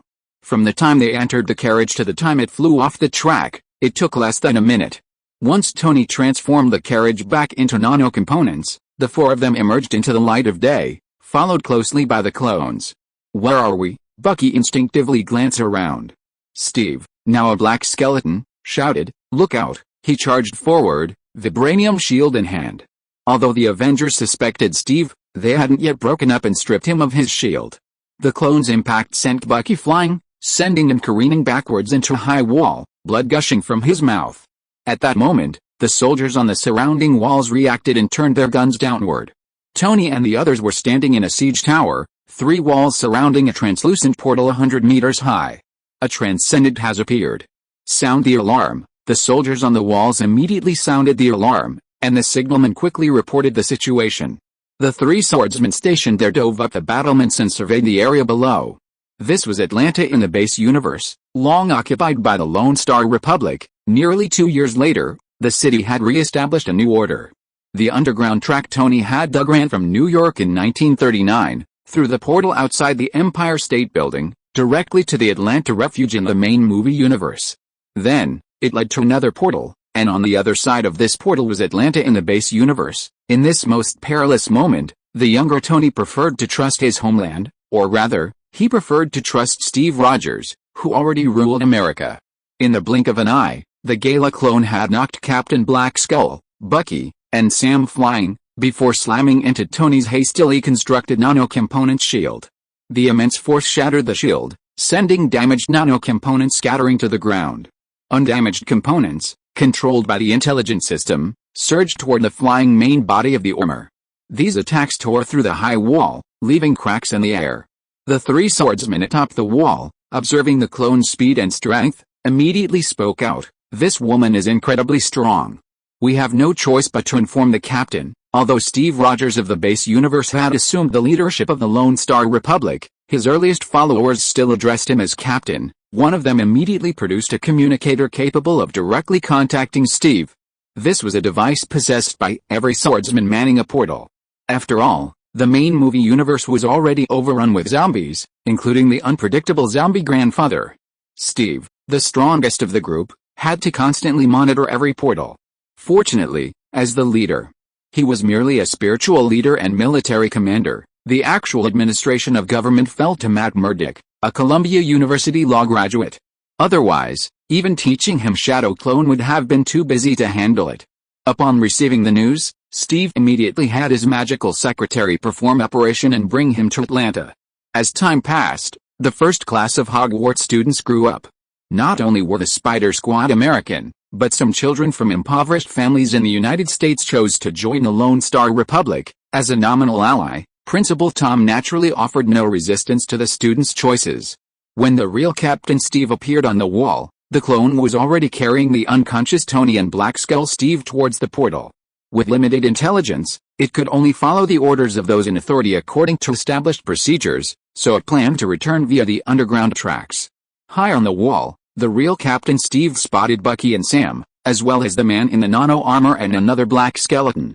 The black skeleton, with its keen sense, spotted the flying vibranium shield. When it looked at the black skeleton again, a look of astonishment crossed its face. Really, regardless of whether it was real or not, Steve wouldn't stand by and watch someone die. With a flash of his own, like a gust of wind, he descended from the 100-meter-high wall, swiftly and with considerable speed. After cultivating the magical power created by Lin Hao, Steve's internal energy had skyrocketed. His movements were not only ghostly, but even those of lesser-leveled ghosts could not match him. "Miss, is there some misunderstanding between you and them?" Steve, surprisingly, arrived first, blocking the portal. The clone examined Steve, then glanced down at the black skeleton in his left hand, his judgment momentarily failing. Apocalypse had shown the 5 clones sent to capture targets photos. Tony's 2 were easy to spot, and Black Skull was even more so. But, as luck would have it, a photo of Captain America from his past was attached to Black Skull. This caused the clones, who were only following pre-programmed actions, to have a logical breakdown. Who should they capture? Who is their target? Upon seeing the real captain appear, Tony's armor suddenly unraveled into a mass of nano-components, transforming into a pair of headphones that flew towards the real captain's ears. Mr. Rogers, Mr. Stark is hoping for your assistance with his clone, Jarvis quickly reported to the real captain. This was Tony's pre-planned backup plan.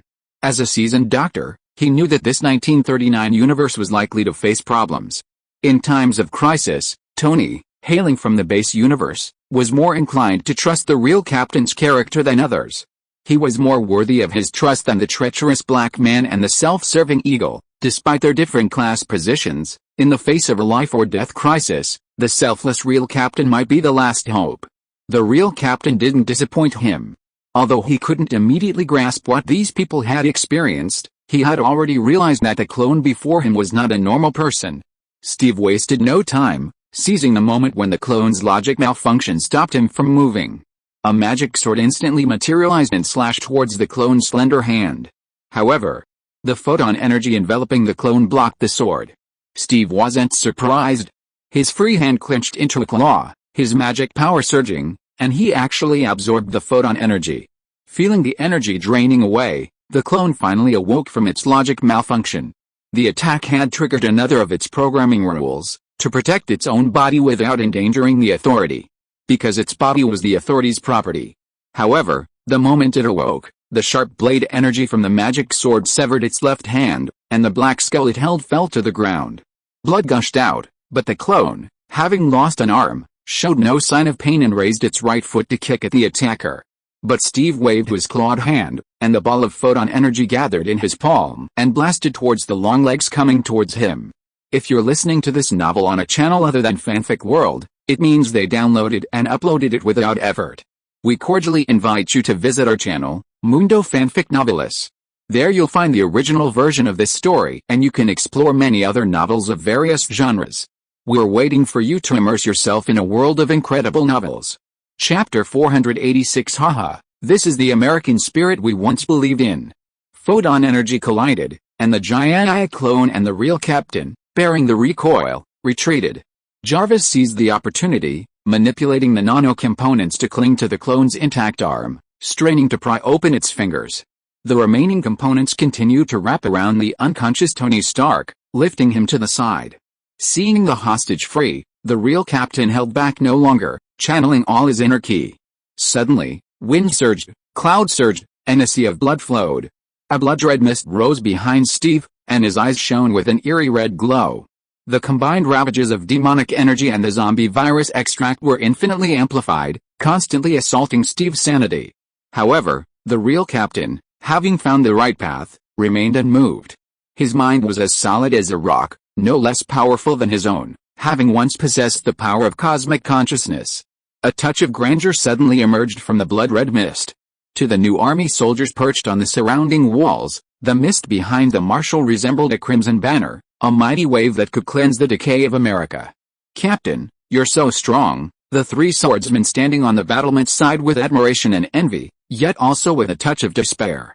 "It's a pity we lack the willpower to withstand the power of this divine art." Captain Zhen, after bringing the Rama's body back home, naturally didn't keep it all to himself, but shared it with all his swordsmen. He had used it once and no longer needed it, and the reason he brought it back was simply to prevent the treasure from sparking conflict and strife among the millions of eunuchs. He consulted Principal Tom and constructed a magical illusion circle, allowing all his swordsmen to enter and test their willpower. Only those with sufficient willpower were qualified to touch the Rama's body and practice their divine art. Unfortunately, after so long, only two other eunuchs besides him had been able to touch the Rama's body, and one of them remains isolated in a special quiet room, constantly protecting himself from the effects. Lin Hao's concocted magic art wasn't without potential, but the remaining glimmer of hope was clearly only accessible to a very small number of eunuchs with exceptional talent, those who were the perfect specimens for the zombie virus. As the experimental specimen with the highest potential for success, Captain Zhen also stands to benefit the most. This magical technique is a combination of martial arts from many high-level martial arts worlds, including those from Black Myth and Journey to the West. Upon successful cultivation, one can achieve enlightenment through martial arts, significantly enhancing their own strength. While comprehensively improving physical fitness, it also grants incredible powers. So-called magical techniques are merely extreme in their practice, often accompanied by bloodshed and slaughter, attempting to take shortcuts. They are not as gradual and peaceful as the righteous path. However, there are many great ways, and shortcuts can lead to the true path. However, the corpses on these shortcuts are undoubtedly far greater than those on the righteous path. The blood mist behind Steve appeared and filled the surrounding space. Within this space, his movements became increasingly ghostly, almost reaching the point of teleportation. At his maximum speed, Steve still couldn't reach the speed of light. But the narrow space was insufficient for the clone to accelerate to that speed. Before it could even take off, Steve's punch slammed it to the ground. As the clones flew backward, the colorful light from their bodies intensified, photon energy forming brilliant ribbons. Suck, Steve shouted. The surrounding blood mist suddenly erupted with a strange suction force, unraveling the ribbons of photon energy like silk threads. This was a natural property of magic, originally designed to absorb the target's essence in blood to strengthen oneself. However, in Steve's hands, it became a powerful ability, capable of not only absorbing essence in blood but also absorbing all energy. However, Steve did not intend to accept this energy, he simply learned to control it and release it. Steve managed to carve the vast photon energy into sharp arrows, which he blasted back at the clones. Although these clones had copied Carol's abilities, their use was still clumsy and rudimentary, and their low intelligence made them somewhat dull.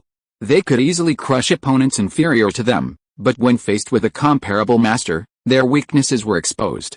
Faced with the countless photon bolts hurled back from all around, the clone sensed danger, but it couldn't muster the next wave of photon energy, so it was forced to unleash abilities copied from other mutants. He fired shockwaves from his hands and spewed thick acid, his intelligence evidently lacking. Countless photon bolts pelted the clone, blasting it to pieces, its ridiculous counterattacks completely ineffective. Carol's abilities were the perfect material Nick Fury had found for his super soldier. After defeating the enemy, Steve quickly retracted the blood mist, then stood there for a moment with his eyes closed, breathing in relief. Only then did he suppress his many wild and brutal thoughts. Only after seeing the captain open his eyes did the three swordsmen on the wall dare to leap down. This was Steve's warning to all his companions: stay away from him when he was using his divine power, and wait until the side effects of his power subsided before approaching. Two other swordsmen who had been fortunate enough to master this divine power had accidentally injured their companions, only to be suppressed by Steve himself. In fact, these side effects of his divine power made Steve, who had begun to understand traditional Chinese culture, question its divine nature. After all, bloody and brutal side effects didn't seem like divine power. But Dongfang Bubei transformed back into a man before his eyes, his power reaching a new level. Furthermore, the inherent logic of yin generates yang also conformed to the traditional Chinese theory of yin and yang. Steve could only convince himself that the current side effects were simply a result of incomplete cultivation. Expecting regrowth after cutting off something, destroying and then rebuilding, is there a price to pay? Captain Black Skull, the most physically fit, regained consciousness first. Upon opening his eyes, he was met with a very familiar face, one he missed so much. You? Captain Black Skull smiled wryly. So it's you? Hearing the familiar voice, Captain True finally confirmed his suspicions and asked in surprise, how did you become like this? We traveled to New Universe, to 1939. I rescued Dr. Erkins and re-injected him with a serum. There was nothing to hide, so Captain Black Skull unburdened himself. I never imagined it would turn out like this. The real captain was silent for a moment, then sneered sarcastically, haha, this is the American spirit we once believed in. Initially, Steve encountered the fake captain in Brooklyn, though he could match his strength. He thought he could defeat him with just a little more fighting. However, when SHIELD arrived, he was outmatched and pursued by the swordsman squad. Later, when Thor staged a rampage at the White House, Steve demonstrated his strength to crush the fake captain, despite the fake captain's vibranium shield. However, after Steve reformed Hell's Kitchen, he lost the battle against the fake captain at the street corner.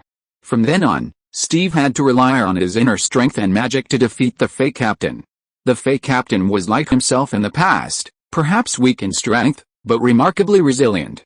These experiences gradually made Steve realize the added value of the American spirit to Captain America's status, and he also came to understand that the so-called American spirit is the spirit of the elite, and American freedom is the freedom of the elite. Now, hearing that my other self had been murdered and stabbed by the cosmic consciousness simply for showing some compassion for the lower classes, I was both infuriated and surprised. Have you changed your mind? Chapter 487. Are you the reinforcements invited by Shirida? My heart. Captain Black Skull lowered his head, lost in thought. I don't know, ever since he transformed into Black Skull, the Avengers who once adored him have gradually distanced themselves from him, unable to prove he was still the original Steve Rogers. It could be argued that the Avengers only wanted a Captain America who embraced the American spirit. If his heart had changed, he would be unworthy of leading these elite Avengers. The change in appearance and the alienation from his teammates left Steve, now Black Skull, feeling uncertain. He appeared normal on the surface, but his heart was filled with unspeakable sorrow, a depth that even Bucky, who believed in him unconditionally, couldn't confide in. If you don't know, just walk around more, see more, and think more, the real captain said, sounding like a seasoned veteran. Although significantly younger than Black Skull, the real captain had endured a more difficult life and experienced more than the hothouse flowers of the cinematic universe, resulting in a more mature appearance. Another Tony Stark, forced to mature, finally regained consciousness under Jarvis electroshock therapy. I've told you before, there are many ways to wake me up. There's no need to use electric shocks all the time. Tony rolled his eyes at Jarvis. Jarvis' voice came through his earpiece, but after analysis, I believe that adrenaline will be a huge burden on your weakening body. Consider your physical condition during your period of depression. Stop. Tony immediately put away his armor, not wanting to hear any more. Bucky, who had fallen at the foot of a high wall in the distance, was trying to wake Sam. The 4 escapees who had survived the ordeal were being housed in a nearby hotel by the real captain. After the doctor treated their wounds, the 4 were taken to a conference room by guards. Sometime later, the real captain finally arrived. Sorry, I was just dealing with some paperwork. Steve, now the head of the Lone Star Republic and Grand Marshal, was certainly busy. But he was curious about the 4 escapees' experiences, perhaps due to his unquenchable heroic spirit. If it weren't for Matt Murdock and the other elders' insistence on his ascension, Steve would have preferred to be a knight who stood up for justice. He'd already planned his retirement. Once his term was over and the situation had stabilized, he'd step down. He'd then take on a supervisory advisory role across America, combating injustices. This would satisfy his superhero instincts while also keeping a watchful eye on local officials. I didn't expect you'd be so good as a head of state. Tony had just used the Jarvis network in his hotel room to learn about the current state of America. With the exception of the Indian Republic in the northwest corner, Steve's new army had conquered the remaining states and restored order to the once chaotic state. However, in the process, America's original population of 300 million had been reduced to just over 100 million, returning to a World War II-era state. I can't take credit for that, Captain True said earnestly. As the saying goes, the people crave peace and stability. After a great chaos, they all want a stable life. As long as the government isn't incompetent and reckless, the people can live well on their own. His words put the former neutralists to shame. When Steve and Tony from the main movie universe were kicked out by Lin Hao and relocated to the base universe, facing the blockade imposed by Shenran, they sought to protect the interests of the elite while sympathizing with the masses, attempting to persuade the capitalist consortium to ease their exploitation. Ultimately, they achieved nothing, pleasing neither side. As the saying goes, the more reforms, the worse it gets. Now, the common people have demonstrated through concrete actions that after eliminating the original exploiters, the common people are enjoying a better life. Of course, this good life will only last until new exploiters emerge. Okay, tell me what's happened to you, Captain Jen interrupted their awkward silence. You should already know that zombies have appeared in our universe, Captain Black Skull began, recounting his experiences over the past year. The resurrected Nick Fury, seeing the zombie virus unsolvable and the solar system under blockade, rallied a group of consortium leaders to build a massive ark, intending to use Tony's time shuttle to escape to another universe. Upon hearing this, Captain Jen's lips curled with a hint of sneer. These capitalist consortiums never let him down. But they were intercepted by the SHIELD and accidentally landed in an alternate universe in 1939. This universe had mutants, a superpowered race. Nick Fury then launched the Super Soldier Project, using cells obtained from an unknown source to create clones capable of replicating the superpowers of others. The enemy chasing you just now was a clone, Captain True looked astonished. Does that mean there are many more enemies like it? Indeed, Captain Black Skull nodded. Since Nick Fury's plan was successful, it's impossible to create only a few clones. There were 5 that flew over to find us, and that old Tony Stark has been captured. Young Tony began to provide additional information. The footage Jarvis captured from SHIELD's new headquarters shows a bald, blue-skinned figure who seems to have taken control of the entire SHIELD team. Tony played the footage Jarvis had captured. Seeing Apocalypse in the frame and the numb expressions of Nick Fury, Carol, and the others behind him, Captain Black Skull, Bucky, and Sam finally understood what had happened. Nick Fury won't obey anyone else's orders, Captain Black Skull, who had known him for years, said flatly. This man has no loyalty to the President or the Security Council. let alone to individuals. He only trusts himself, perhaps still believing in the American spirit. Captain Black Skull swallowed the rest of his words. If you were still the original Captain America, Nick Fury might have chosen to trust him with reservations due to his loyalty to America, such as when they were pursued by Hydra. Then there's only one possibility. The real Captain pointed at Apocalypse in the image and said flatly, "This man possesses the superpower to change the minds of others." The Mind Stone. X3 Captain Black Skull, Bucky, and Sam, from the main movie universe, all experienced a battle to defend Vision in Wakanda. Perhaps, the real Captain had also learned some information about the Infinity Stones while studying abroad in Asgard.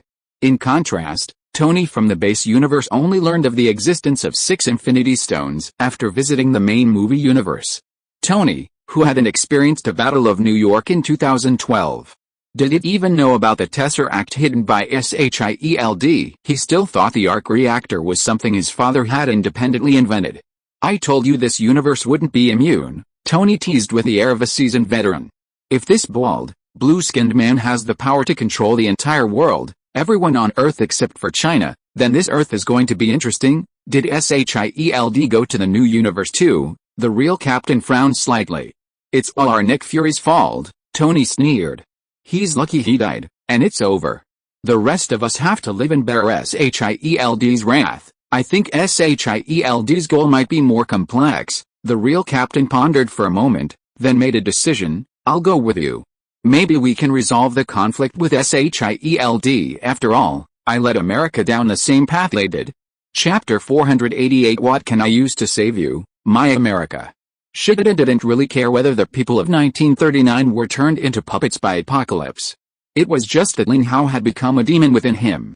Tony couldn't accept or let go of the fact that his former party buddy had transformed into a human demon he couldn't even look up to.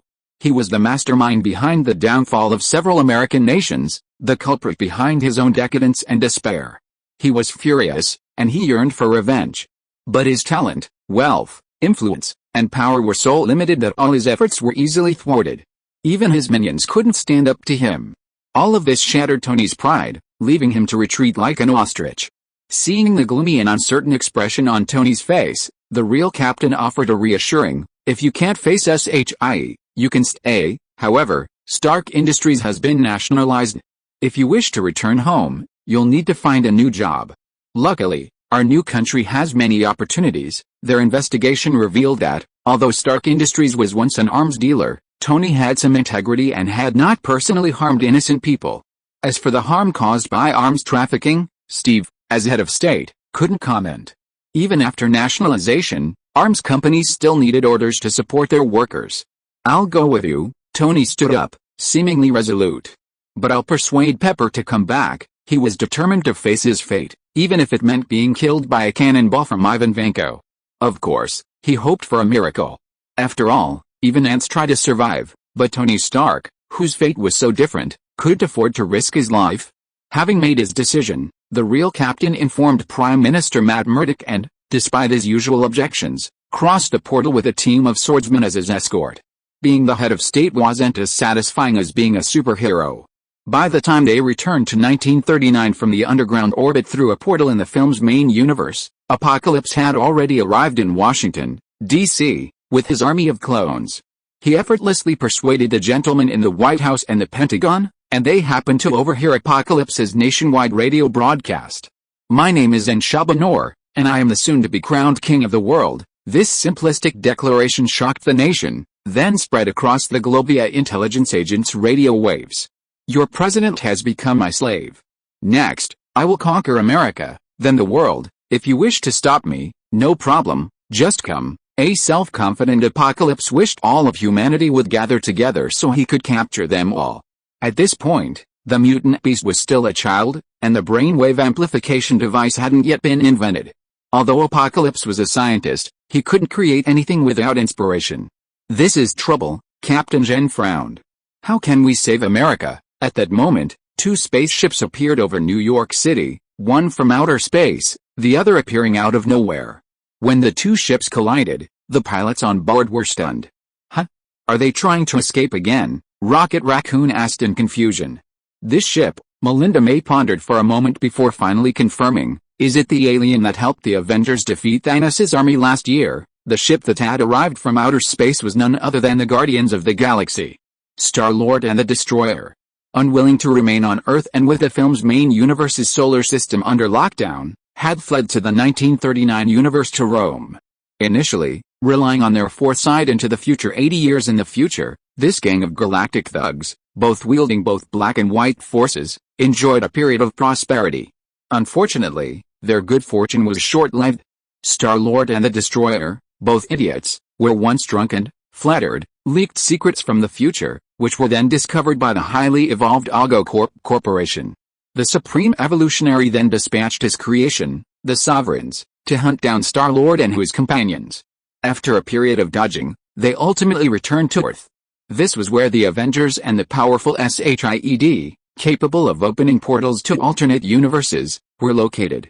Should we go to SHIE first? Star-Lord ran to the window, surveying the city below. Seeing it was New York from 80 years ago, he exclaimed, "You'll make the SHIED think we're familiar with Americans.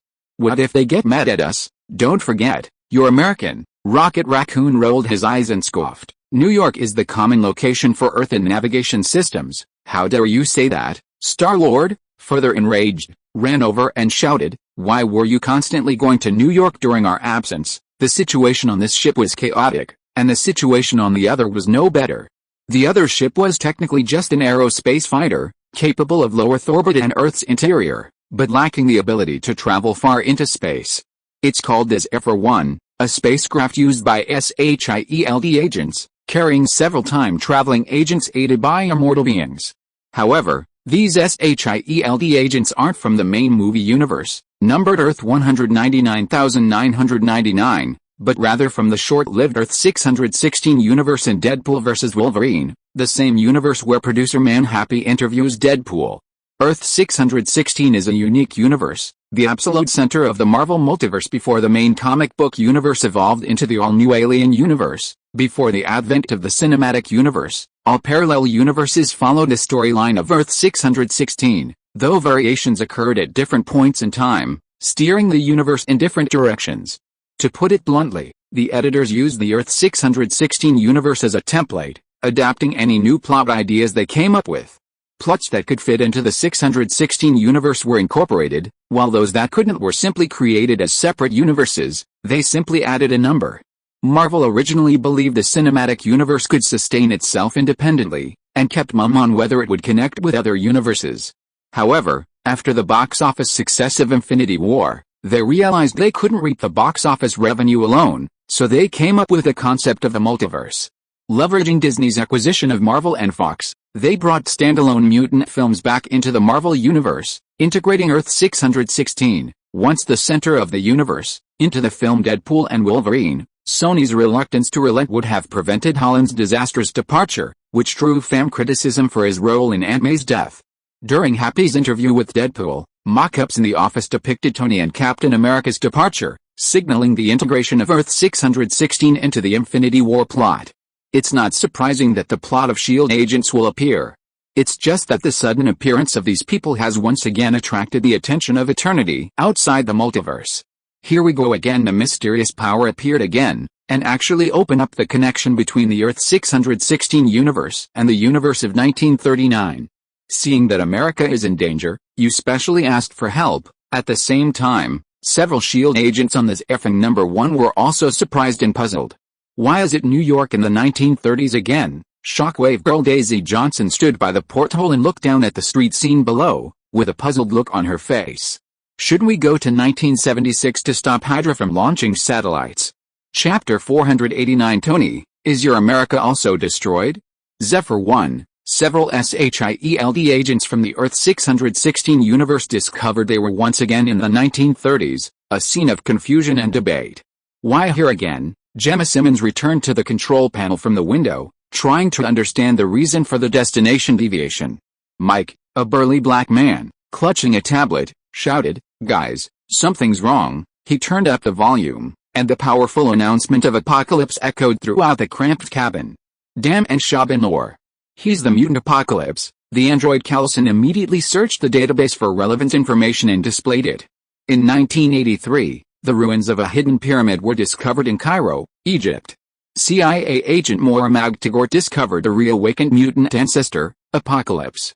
The Earth 616 universe is a hodgepodge, featuring every character and species ever to appear in Marvel Comics.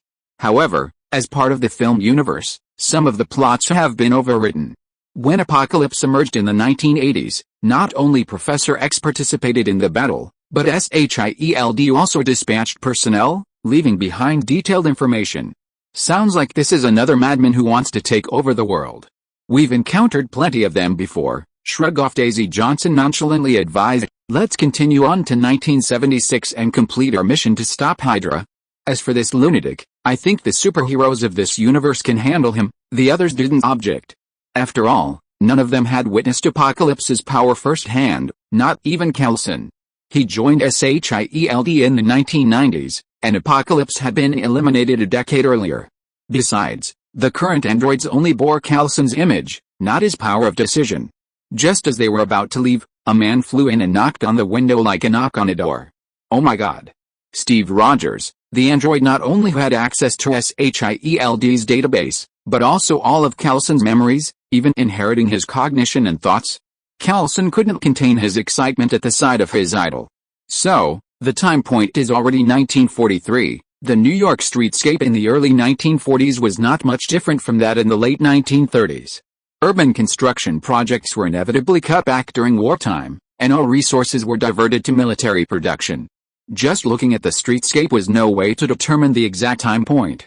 The Steve who had appeared out of thin air was naturally the real captain. He spoke through the porthole, but magic carried his voice into the cabin. Everyone, are you from a parallel universe? Can you land the ship and take a moment to learn about this universe?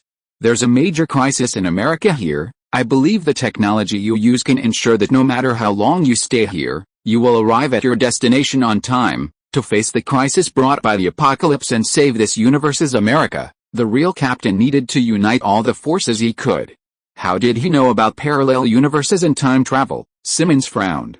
Did you notice? Daisy exclaimed in amazement, pointing out the window at Steve floating in midair. He's flying. Is there a flying Captain America? It seems this universe is truly in trouble. Mike, the new director of SHIELD, made a decision. Land and hear what Captain America has to say. Pilot Melinda May received the order via her headset and landed the Zephyr 1 in an open space in the city, next to the Guardians of the Galaxy ship. A younger Tony Stark stood at the bottom of the gangway, waiting for Rocket to open the hatch. Unfortunately, Star-Lord and Rocket were still arguing inside the ship. Don't you think we have enough trouble? Are these Avengers capable of fighting the Sovereigns?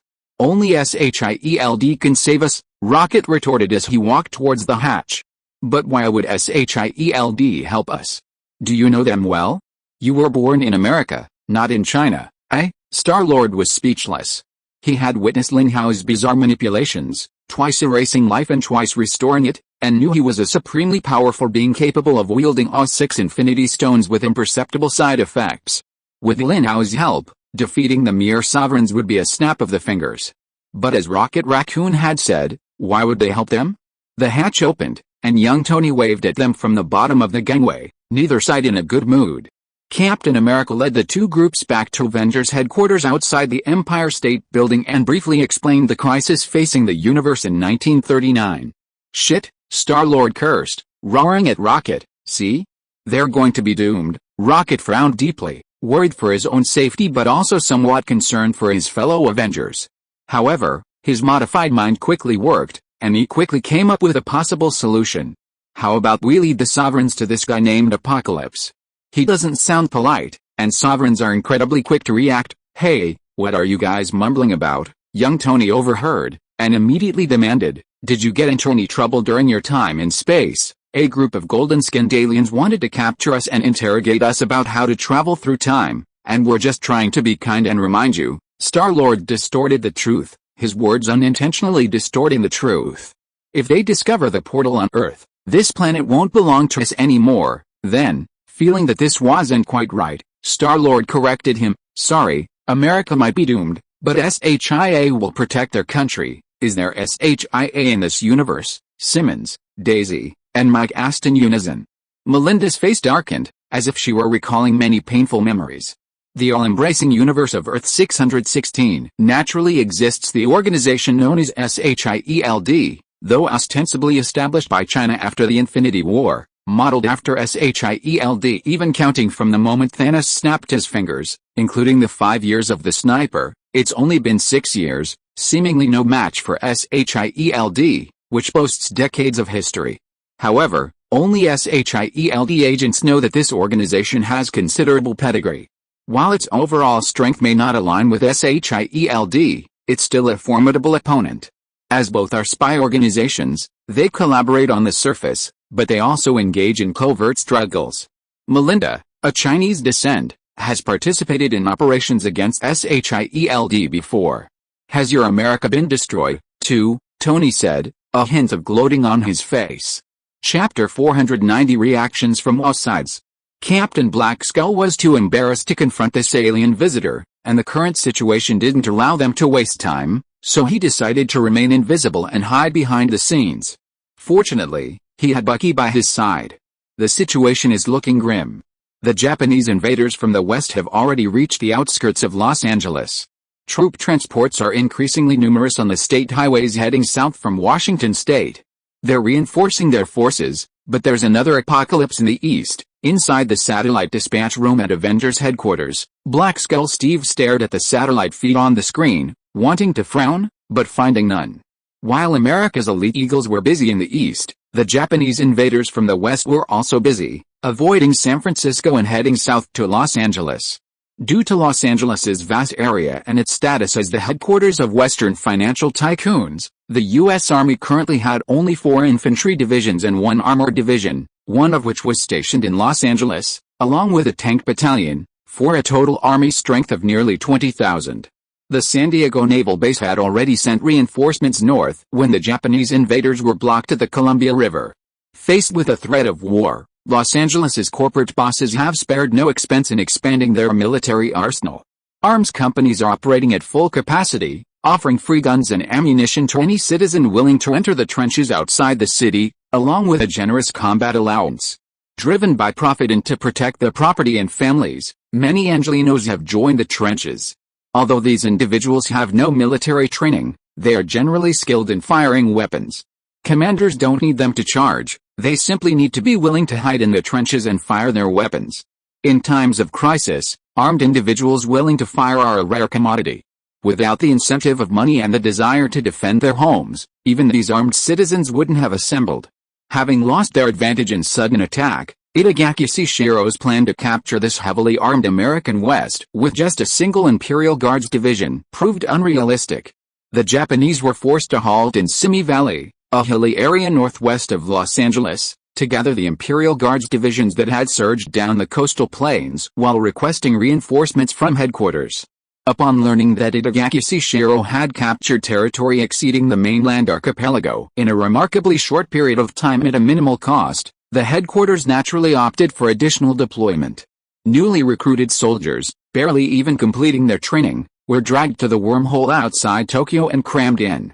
As the Japanese sent reinforcements to North America, Apocalypse's broadcasts were also transmitted through the intelligence system. Ignore him. Speed up the deployment, notify all Kendo families within the territory, it's their time to bring glory to the Empire, send word to Jingxin Yoshioka that this is a national war. The Hand must send more men to the United States, or they will lose their headquarters. Meanwhile, Jingxin Yoshioka had already entered Los Angeles, a city shrouded in the shadow of war. As a major city in the United States and even the southwestern North American continent, the Hand naturally had businesses and bases there. Sir. Headquarters has sent word. The government has ordered us to send additional men to assist the army in capturing Los Angeles, his ninja reported. Meanwhile, the old devil, Jingxin Jigang, was busily seated behind his desk. Before him lay a vast collection of information, gathered from the Hand's bases around the world. The most detailed of these was the Egyptian branch's report on the sudden appearance of an underground pyramid in Cairo, along with reports of various governments' reactions to the apocalypse, relayed by Hand-infiltrated spies or bribed officials. A tape recorder nearby continuously played broadcasts of the apocalypse. The old devil happened to be in America during the broadcasts, and upon hearing the name of the apocalypse himself, he was instantly intrigued. The name Enshabener has appeared in some legends. Jing's Inji gang had lived for centuries and commanded a vast, global organization. Naturally, his intelligence sources and background were far superior to those of Johann Schmidt, who hadn't yet become Red Skull. Even if Lin Hao hadn't shared the Apocalypse intelligence with the old devil, he had already uncovered some clues through his own experience. Although Apocalypse has been sealed underground for over 5,000 years, the film still features a group of Egyptians kneeling and shouting his true name upon his release, proving that the legend of this progenitor of mutants persists. It's only natural that some fragmentary records have been lost. The Hand has been searching for traces of magic and gods for centuries, reaping significant benefits from this search.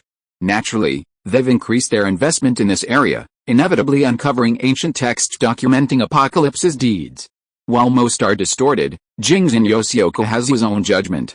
The power of a god, Jingzhen Yoshioka flipped through the vast archives on his desk, carefully searching through ancient texts on Egyptian civilization. Upon encountering some mythical accounts, he formed his own opinion.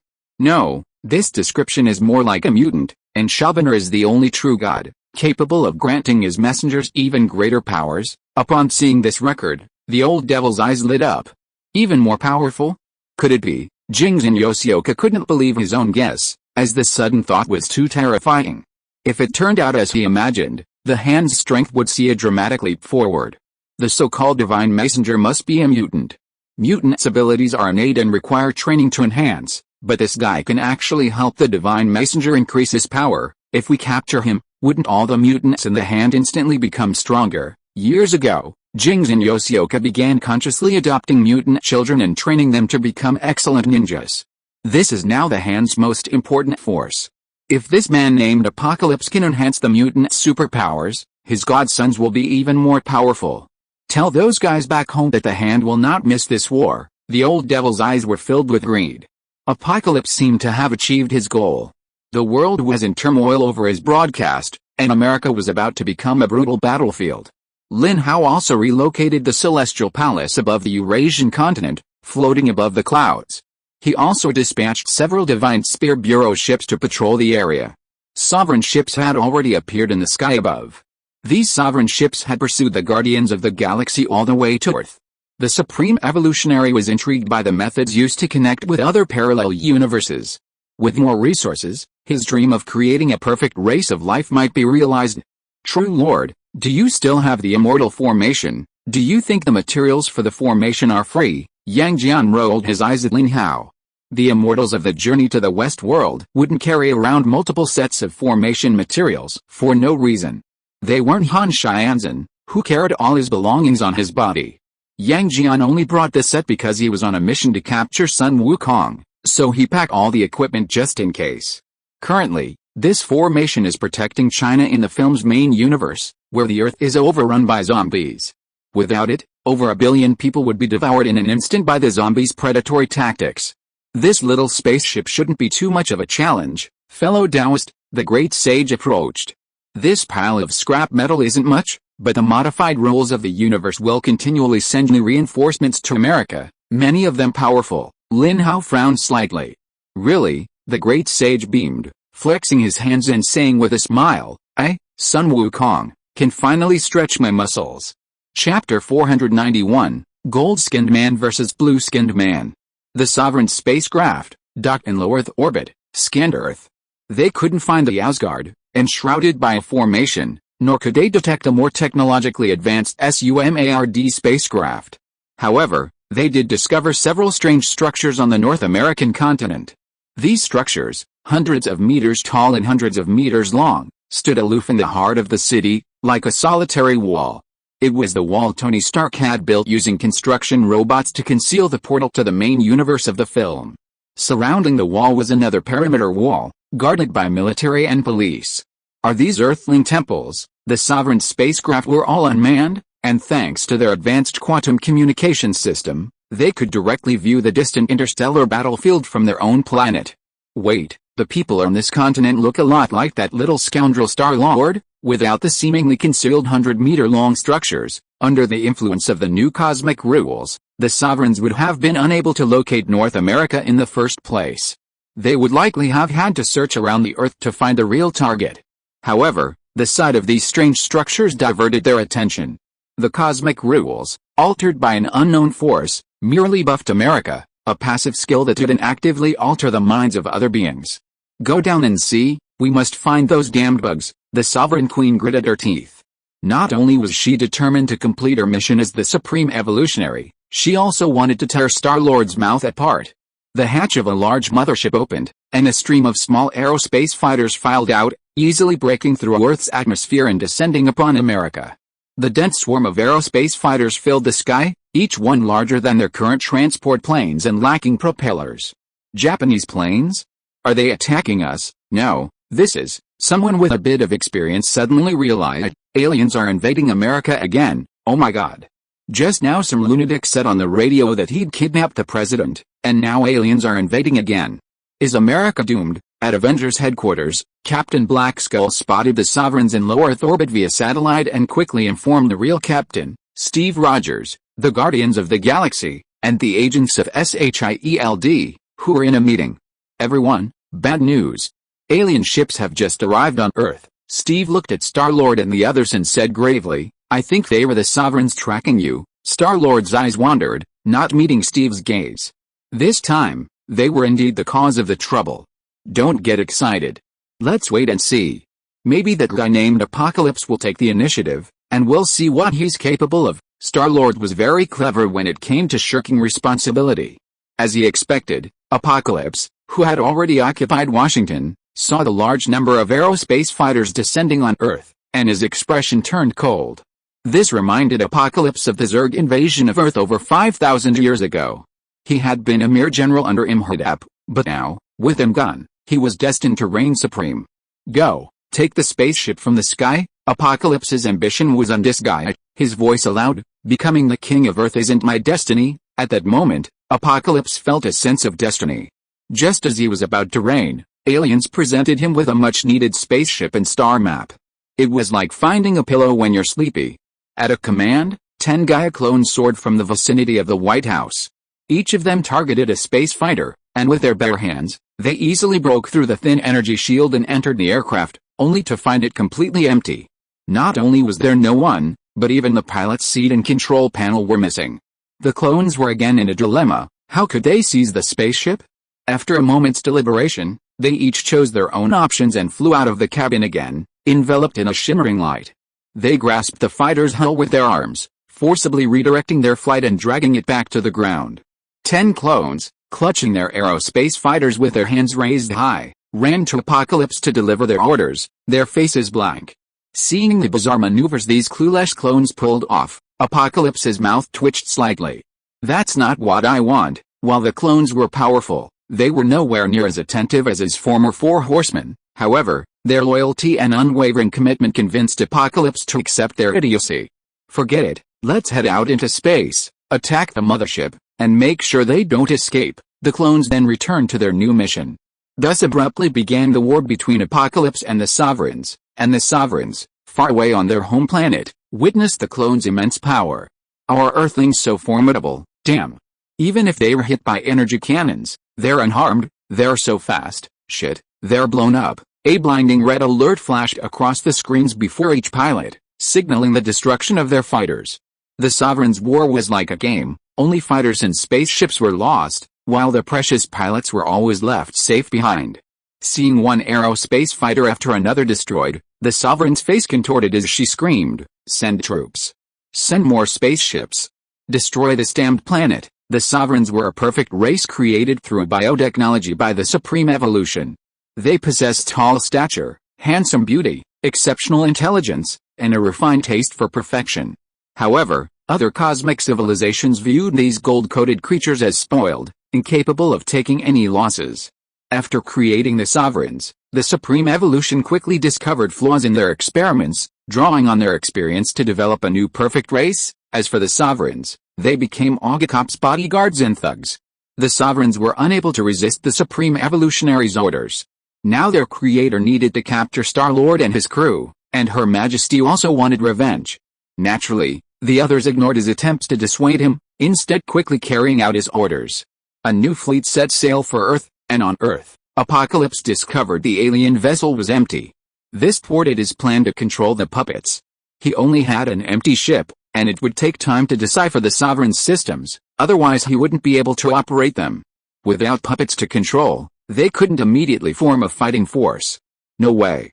This guy named Apocalypse is so powerful, Star-Lord exclaimed in disbelief after viewing the satellite footage transmitted by Captain Black Skull. How come these people can glow? Rocket Raccoon frowned. It seems like Carol's ability. These are Nick Fury's clones, his super soldiers, the younger Tony Stark said, his tone unconcealed. Then how can we fight? Star-Lord immediately yelled. Go and ask the SHIEAD. Strange, why are these aerospace fighters not moving? Tony, a technician, quickly discovered the abnormality and muttered to himself, there are obviously still many intact ones. Doesn't Apocalypse look down on them? Rocket Raccoon, who is also a technician and also has a high IQ, immediately reacted. The Sovereign's spacecraft use unmanned driving technology. You said that Apocalypse has the ability to control thoughts, but he can't control machines. Chapter 489, in and out 3 times in one day, and now and again. Chapter 492 Reinforcements can only come, not leave. The unmanned Sovereign spacecraft inspired Tony Stark. Though the younger Tony lacked 10 years of experience, his intelligence matched that of the older Tony, granting him the same AI privileges. I'll prepare the suit, but you'll have to deal with the clones, Tony told the real captain, then stood and left. Steve turned to glance at the SHIELD agents, a look of hope, yet no pressure. Everyone knows the situation in this universe. Please do as you please. I'm going to get busy, Steve said, and left a meeting room. I don't think they stand a chance. Each of those clones is comparable to Thanos. How can they defeat him? Star-Lord whispered to his teammates. We should hurry and find SHIELD. Rocket Raccoon ignored the man's muttering, pondering how to inflict mutual destruction on both the Sovereign and Apocalypse, thereby resolving the crisis and saving Earth. He didn't yet know that the Sovereigns were the supreme evolution who had created him, and he didn't feel the urgency of a life or death struggle. While the Guardians of the Galaxy have nowhere else to go but Earth, the SHIELD agents are different. Please, we have our own mission. Unwilling to remain in this strange universe to face an unstoppable enemy, Gemma Simmons rushes to reunite with Leo Fitz. Besides, the Apocalypse recorded in the database, even before receiving Professor Charles Xavier's powers, was already so powerful that it would require the combined efforts of the X-Men and SHIELD to defeat him. Now that he's gained telepathic powers, how can we defeat him? The jump sequence Fitz set up is fixed, and the next jump is almost due. But have you ever thought about why we're here? Mike questioned. According to the plan, we were supposed to be here in 1976. Are you saying our arrival here is fate? Simmons sarcastically asked. No, I'm suggesting that the jump technology Fitz used might be able to help our fellow Americans here, Mike speculated. We could send someone back to deliver the message, and then reunite in 1976, like all successful black people. Mike, now the director of SHIELD, considered himself different from those lowly farm tools. He considered his compatriots Americans, not those filthy, ignorant blacks who shared the same skin color. But we only have one plane, Simmons continued to question. Come on, Tony Stark's here. Mike gestured toward the door Tony had just left. Simmons fell silent. As long as it didn't delay their operation, she didn't mind saving this universe's America, even though she was British. Soon, the SHIELD agent who had made the decision approached the younger Tony and explained the plan. Hearing that they could seek help from another universe, Tony wasn't overjoyed. Instead, he cautiously questioned, are there any powerful people in your universe? Ordinary superheroes can't defeat Apocalypse. Having learned through long experience, he held no naive expectations for the situation. Of course, we're well aware of Apocalypse's power, Mike replied with a reserved, yet proud, smile. Our universe has numerous superhero groups, the Avengers, the X-Men, the Fantastic Four. He listed off Earth 616's common superhero teams like MNU. Based on our assessment of Apocalypse, we'll help find some powerful enough superheroes. We'll definitely defeat him. As a hodgepodge of a universe, Earth 616 certainly had no shortage of superheroes. Alright. With the idea of a last-ditch effort, Tony headed to the Zephyr 1. In less than an hour, he figured out Fitz's jump drive and then moved to another custom-built aircraft. Daisy, when you return, use the SHIELD network to notify Mr. Reed Richards. If you can't convince the Fantastic Four, contact Director Fury. He should be at the SWORD station at this time." After giving him a thorough lecture, Michael reminded him, after delivering the message, "Remember to start the engines and head to the designated coordinates." "Okay, Director." "Daisy, I've got it all figured out." Quake rolled her eyes at him. With that, she boarded the plane Tony had prepared and activated the jump engines, leaving the 1939 universe. Mr. Stark, Daisy will be fine. Even if something happens to her, Director Fury will undoubtedly be curious about these Skrull clones. Michael didn't elaborate. After becoming director, he had learned these techniques on his own. "I hope so." Since they were offering their services voluntarily, Tony naturally wouldn't be sarcastic, but he simply didn't hold out much hope. After completing these tasks, the Zephyr 1 took off, intending to continue its journey. However, after the jump engines activated, the plane flickered twice, and surprisingly, it remained in its original position. "What's going on?" Simmons wondered in the cabin. "Didn't we activate it?" "No, the energy is running low," Mike said gravely. "We jumped, but we couldn't leave." "Are you kidding me?" Simmons screamed. "Daisy made it." "Try it again." Mike manually activated the jump engine this time. Zephyr 1 flickered twice more, remaining in place. Looking at the decreasing energy meter, Mike, Melinda, and Simmons fell silent. On the ground, Tony saw the planes in the airplane blink and immediately realized what was happening. He frowned and muttered, "That's not right. They didn't mess with the SHIEA. Wait, it seems their universe has the SHIAA too. Damn, am I going to face two Lin Haos?" Tony shuddered, his face filled with terror. Fortunately, the next second, he had no time to dwell on these thoughts. A massive aircraft appeared above Tony, a circled number 4 spray painted on its hull. The hatch opened, and a streak of fire burst out. A faint human shape could be seen in the flames. Upon seeing Tony on the ground, he plummeted, transforming into a bearded man who bore a striking resemblance to Steve Rogers. "Hey, Savior," Jonathan Stone, the Human Torch, waved and greeted Tony, launching into a torrent of words before Tony could reply. "I heard you existed in this universe, so I came to see you. Honestly, I never imagined a famous playboy would sacrifice himself to save the entire universe, but I think you could wait. Once we get there, we'll definitely be able to defeat Thanos, but you're a huge celebrity now. Can you sign an autograph for me?" The chatty Human Torch suddenly pulled a pen and paper from his hip pocket and offered it to Tony. "I'm not a savior," Tony said with a stern face. In the original film, Stephen Strange, from the main universe, is pulled back by Lin Hao and discovers that Thanos' army has been destroyed by another Thanos. He breaks the secret and reveals his vision of the future, indicating that Tony Stark will snap his fingers and seize his only chance. However, the plot of the main universe has completely changed. Thanos is dead, but the zombies have arrived. Although he knows his original destiny will end in 2023, becoming the savior admired by everyone, Tony from the base universe is dismissive, because his fate has long been changed by someone he's partying with. If you're listening to this novel on a channel other than Fanfic World, it means they downloaded and uploaded it without effort. We cordially invite you to visit our channel, Mundo Fanfic Novelis. There you'll find the original version of this story and you can explore many other novels of various genres. We're waiting for you to immerse yourself in a world of incredible novels. Chapter 493, The First Battle Between Zhu Xiantuang and Xianqi. The Fantastic Four's spacecraft landed in an open field. In addition to the Fantastic Four, Daisy Johnson, Quadrone, had called in reinforcements, including Franklin Richards, son of Reed Richards, Mr. Fantastic, and Susan Stone, the Invisible Woman. Though only 10 years old, this young boy had already earned his parents' approval to join the operation because he possessed powerful superpowers. He was a natural-born Omega-level mutant capable of time travel, manipulating time, space, causality, altering reality, and even creating universes. Not only the Fantastic Four, but also Nick Fury from Earth 616, joined in the fun, accompanied by Quadrone and Kamala Khan. Seeing the Zephyr 1 still in this universe, Quadrone said with a wry smile, "Sure enough, their jump wasn't successful either, no rush. Let's deal with Apocalypse first, and then figure out why you're here." Nick Fury's reason for coming, besides his curiosity about Gaia's clone, was also because he saw that Quadrone was unable to start the engine to reach the designated coordinates, and could only return to the universe of 1939.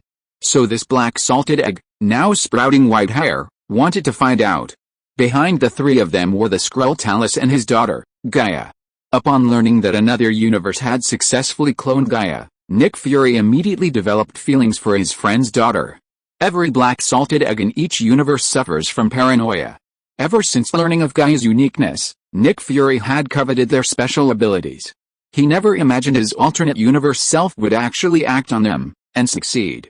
Nick Fury had deliberately capitalized on Talus's concern for his daughter to summon him, hoping to show Talus her potential while also confronting reality. Just as a cone trapped in a bag will eventually reveal its end, Gaia possessed such special abilities that his concealment alone wouldn't protect her forever. Sooner or later, she would have to accept reality. Stark, long time no see. Nick Fury approached Tony, his somewhat affectionate greeting barely uttered before he was interrupted by a sharp tongue. "Wow, this salted egg has white hair," Tony exclaimed, deliberately exaggerated. Coming from the base universe, he had no desire to be a savior. Subconsciously, he harbored a tinge of jealousy towards the older Tony. He was clearly the most powerful Tony Stark in the multiverse, yet a savior suddenly emerged to overshadow him. Nick Fury's face darkened, though it was unnoticeable. However, the black egg wasn't in a good mood and immediately retorted. "You're Tony Stark too? I don't remember him being a fat bastard." Though the Tony from the base universe was 10 years younger, he had been rather decadent for the past 2 or 3 years, drinking heavily and gaining weight. Therefore, the Avengers from the two universes could easily tell the two Tonys apart. "Did you eat your burgers?" Tony scoffed. "At least I'm still alive, unlike the one you know who committed suicide like an idiot." "Hey!" Upon hearing this, the still middle-aged Wonder Girl Kamala Khan jumped in to defend their savior. "Mr. Stark is a respected hero. If you say anything bad about him again, I'll beat you up." She raised her hands, and the magic bracelets on her wrists glowed purple-red. "Welcome everyone, and thank you for your willingness to lend a hand to America in this universe." The true Captain Steve Rogers approached. "Wow. The first Captain America." Franklin Richards immediately turned to look at his uncle, the Human Torch, in amazement. "He really looks just like my uncle? Are you kidding?" The Human Torch scoffed. "He's over 90 years old. How can he compare to me?" "This isn't the place for conversation, everyone." Steve was about to invite these reinforcements from another time and space back to the headquarters building to exchange pleasantries, but suddenly looked up at the southern sky. The person who reacted at the same time as him wasn't one of the adults, but the youngest, Franklin. Suddenly, a wave of lines appeared on the 10-year-old's body. He looked as if he was right before his eyes, but in reality, he wasn't in this space. Almost instantly, a bald, blue-skinned figure suddenly appeared behind Franklin and reached out without a word. However, Apocalypse's hand only touched the ripples, a fleeting illusion. "Uncle, it's illegal to attack children." In his self-created alternate dimension, Franklin, undefeated, teased Apocalypse with a grin. "Sorry, I forgot you're not a good person." Surprised, Apocalypse immediately surged with energy, attempting to break through the ripples. However, Franklin simply altered reality, transforming all his energy into petals that drifted away in the wind. At this moment, Reed and Susan, their parents, finally reacted and launched an attack at Apocalypse. One raised a fist, expanding it to 3 meters square, and extended his arm to strike. The other manipulated transparent energy to envelop Apocalypse's body. Unfortunately, their limited offensive power was insufficient to break Apocalypse's force field. Perhaps feeling annoyed, Apocalypse activated his still unfailing telepathic ability, attempting to forcibly control the family of 3.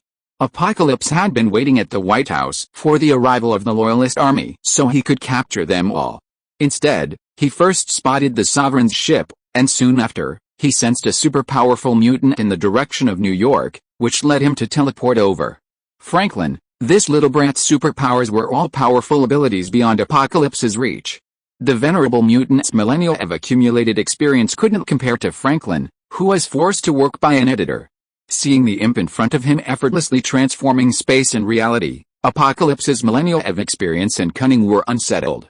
Why? He thought of all the hardships he'd endured to gather superpowers, only to find it was no match for the imp's reincarnation.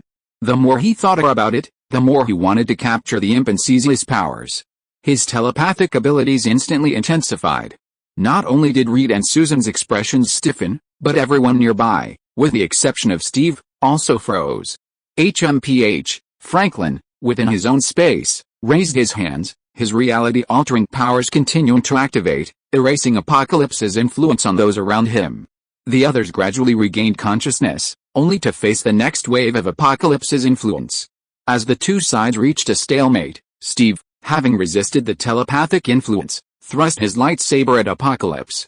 Apocalypse, overconfident, used energy to forcibly impact Franklin's isolated space while continuing to exert his telepathic influence on those around him, believing his own force field alone could block Steve's attack.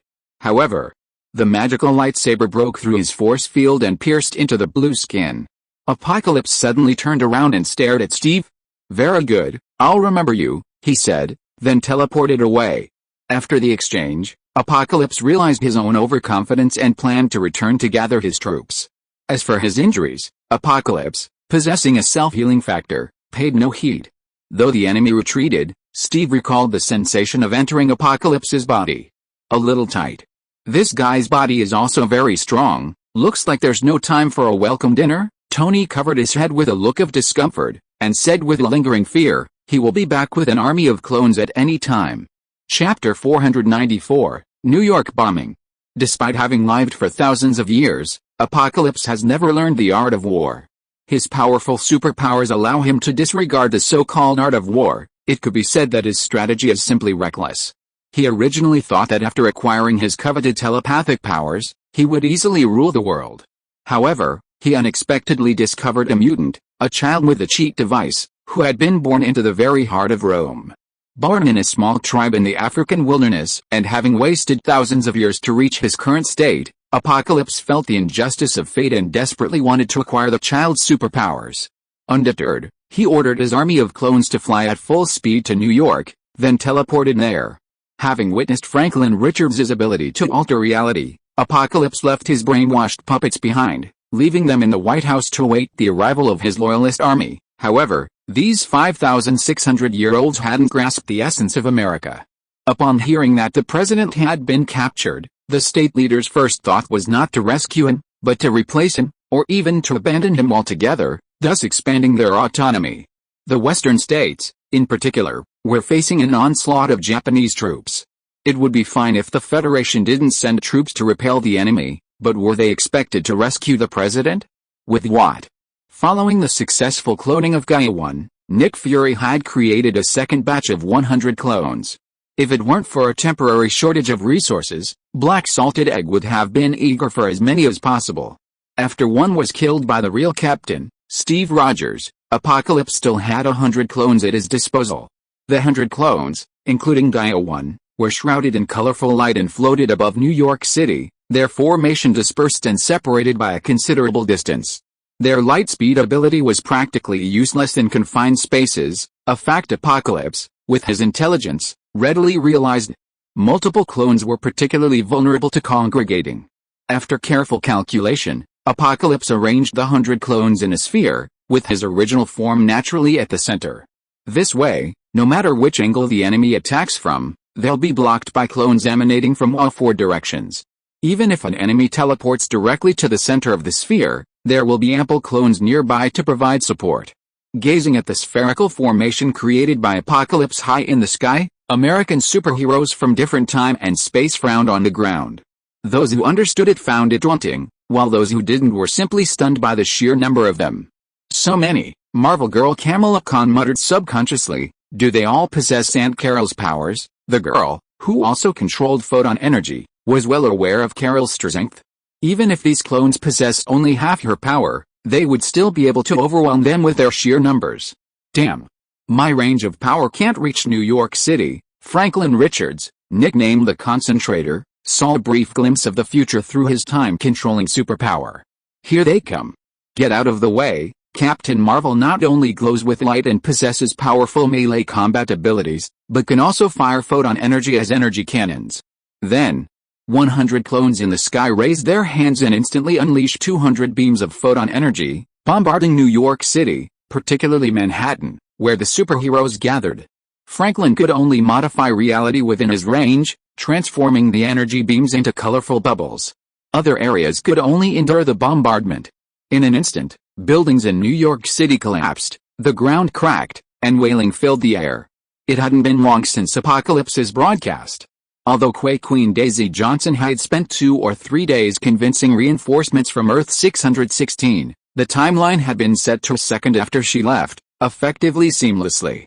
So, the residents of New York City had only just learned that a madman had brazenly claimed to have kidnapped the president. Most people dismissed Apocalypse's claims, believing he had somehow hacked into the broadcasting station and staged a prank to gain fame. Shortly before, the Avengers headquarters had been invaded by 5 clones, but they had captured Tony Stark from the main movie universe with virtually no fighting. Tony had used futuristic technology to purchase the land surrounding the Avengers headquarters from its previous owner, hoping to keep ordinary residents away from the portal outside the Empire State Building. After all, the other universe was plagued by zombies and refugees eager to cross over. The quietness of the previous battle, coupled with the absence of nearby residents, kept even the residents of Manhattan unaware. It wasn't until this moment, with a barrage of energy cannons raining down from the sky, that New Yorkers realized another disaster had struck. This bombardment was far more dramatic than the previous invasion of refugees from another time and space. Last time, the refugee speed limited the damage to the Manhattan Peninsula, while only sporadic incursions into other boroughs were quickly extinguished by the National Guard. Furthermore, the refugees lacked heavy weapons, so their actions, at most, involved looting and smashing, with minimal impact on the buildings. This time, a barrage of photon energy cannons was launched, more powerful than even heavy bombs. Run. The Japanese are attacking? Shit. What's the army for? We pay so much in taxes, and we can't even defeat the Japanese. I think the president's been kidnapped. He's been captured by the Japanese. What the heck? Washington has fallen? America's going to be destroyed. As the photon energy cannons rained down, panicked New Yorkers fled in all directions, rumors spreading. But more than anything, there were screams and wails. The brave men and police officers still tried to shoot down the planes, but when they looked up, they saw nothing of the enemy planes whizzing by. The slender clones soaring in the sky were difficult to see with the naked eye, and the colorful lights swirling around them blended into the sunlight, making them even harder to spot. All New Yorkers could see were thin beams of light falling from the sky, blasting buildings and destroying streets like a divine punishment. This apocalyptic scene crushed even the bravest New Yorkers facing an invisible enemy. Especially in 1939, when information was scarce, New Yorkers were far less educated than they would be 80 years later. God's punishment. It must be God punishing Americans. Shut up. Why is God punishing us? Because you allow abortion. Because you allow niggers to get paid. Shit. I'll kill you first. In extreme panic, human nerves can easily break down. Once broken, animal instincts overwhelm rationality, leading to all sorts of incredible actions. Apocalypse's indiscriminate attacks caused little harm to the superheroes, but instead plunged the residents of New York into a bloody hell. Chapter 495, Battlefield Stalemate, Captain Black Skull's calmness. This can't go on. We have to stop him. True Captain Steve Rogers, gazing at the rising smoke, gnashed his teeth. This bastard is slaughtering the people of New York. I'll go first, Marvel Girl Kamala Khan shouted, raising her magically gauntleted hands high. A shimmering purple-red light emanated from her body. She struck a Superman pose and soared into the air. She was a childish, imaginative child. Ever since gaining superpowers, she'd fantasized about becoming a superhero, fighting crime and earning the admiration of the citizens. Nick Fury, who had brought her here, didn't try to stop her. In a situation like this, someone had to take the lead, to test the waters. If he couldn't send this lonely kid, what would another 10-year-old do? His parents and uncle were still there. All the dirty adults ignored the potential danger and stared into space. Seeing the enemies on the ground launch a counterattack, Apocalypse glanced down and saw that the imp's abilities were similar to Carol's, though his energy fluctuations were even weaker than Carol's. Even as she unleashed her dual star force, he dismissed his concerns and waved his hand, commanding 4 clones to surround him. Marvel Girl was still a young imp, with little professional training. When Quake Girl Daisy Johnson found Nick Fury, the imp was training at SWORD's training grounds. Unable to find Carol, who had wandered off into space, the Black Egg conscripted the imp. Kamala's combat experience was minimal, her fighting skills practically non-existent. Naturally, she was no match for Apocalypse, who had experienced countless battles over thousands of years. Apocalypse imbued his clones with these experiences and techniques, enhancing their combat effectiveness. Facing the 4 clones' attacks, Kamala was instantly at a disadvantage. She barely blocked 2 punches from her left and right, but was struck by a barrage of blows from above and below. The collision of 2 different photon energies shattered Kamala's light armor. The immense force crushed her, breaking bones and sending blood gushing from her mouth. Instantly, she plummeted toward the ground at an even faster speed. Seeing this, the dirty adults regained their compassion for the child. "Franklin, help!" Invisible Woman Susan Stone's face was filled with concern, a genuine concern. However, if she had asked her son to lead the charge, it would have been impossible. After all, her baby was still a child. Franklin Richards immediately transformed the ground into a thick, fluffy, and resilient cotton blanket, enveloping Kamala as she fell. Seeing the target imp's attack, Apocalypse shrank a portion of his body into cells. Like a microorganism in the air, his consciousness silently left his body, attached itself to these tiny cells, and descended stealthily to the ground. Apocalypse, still powerful in the sky, radiated immense energy. With a portion of his consciousness remaining within his body, controlling the situation, no one noticed his subtle movements for a moment. Before acquiring Charles's superpowers, Apocalypse could only rely on instruments to transfer his consciousness, but now he can partially leave his body. If this ability is further developed, he could even survive briefly as a consciousness, similar to the bald professor. Apocalypse waged war to seize Franklin's superpowers. As long as his consciousness could infiltrate the imp's body, Apocalypse doubted that his mental will, honed over thousands of years, would be ineffective against a mere imp. This consciousness, attached to a cell, patiently approached Franklin, unsurprisingly encountering spatial ripples upon reaching the imp. Franklin, though young, was intelligent. Coupled with his parents' stern admonition to protect himself first, or they would no longer allow him to participate in adult battles, the imp would always build a fortress for himself before embarking on a mission. Having experienced this before, Apocalypse chose not to act rashly, but lay low. He doubted the imp could remain in this alternate dimension forever. It would eventually emerge. Kamala, arguably the second strongest of the alien reinforcements, was defeated. The superheroes on the ground, bewildered by Apocalypse and the clone army in the sky, were momentarily stalemated. Then, a swarm of Iron Man suits and drones descended from a factory outside New York. Knowing his own strength was insignificant in this battle of gods, Tony Stark from the base universe quietly infiltrated his pre-excavated underground tunnel, leaving the battlefield for his automated factory on the outskirts. Using an automated production line, he rapidly churned out a batch of older Iron Man suits and self-destruct drones. He didn't aim for attack or defense, as they were no match for the clones anyway. His sole goal was to disrupt the clones' bombing, buying New Yorkers time to escape. The clones saw these outdated Iron Man suits as little more than scrap metal, but a swarm of flies would be annoying, and even this scrap metal still had some fighting power. The clones in the air were spaced far apart, so Tony carefully separated the suits and drones, avoiding a swarm of them to avoid being taken down by a single wave of fire. 2s and 3s of the suits and drones launched suicide charges at the clones, using their explosions to elicit occasional counterattacks from the clones, thus interrupting their relentless bombardment of New York City. Well done, Captain True and Captain Black Skull both smiled upon seeing this. Mr. Rogers, you stay here to fight Apocalypse.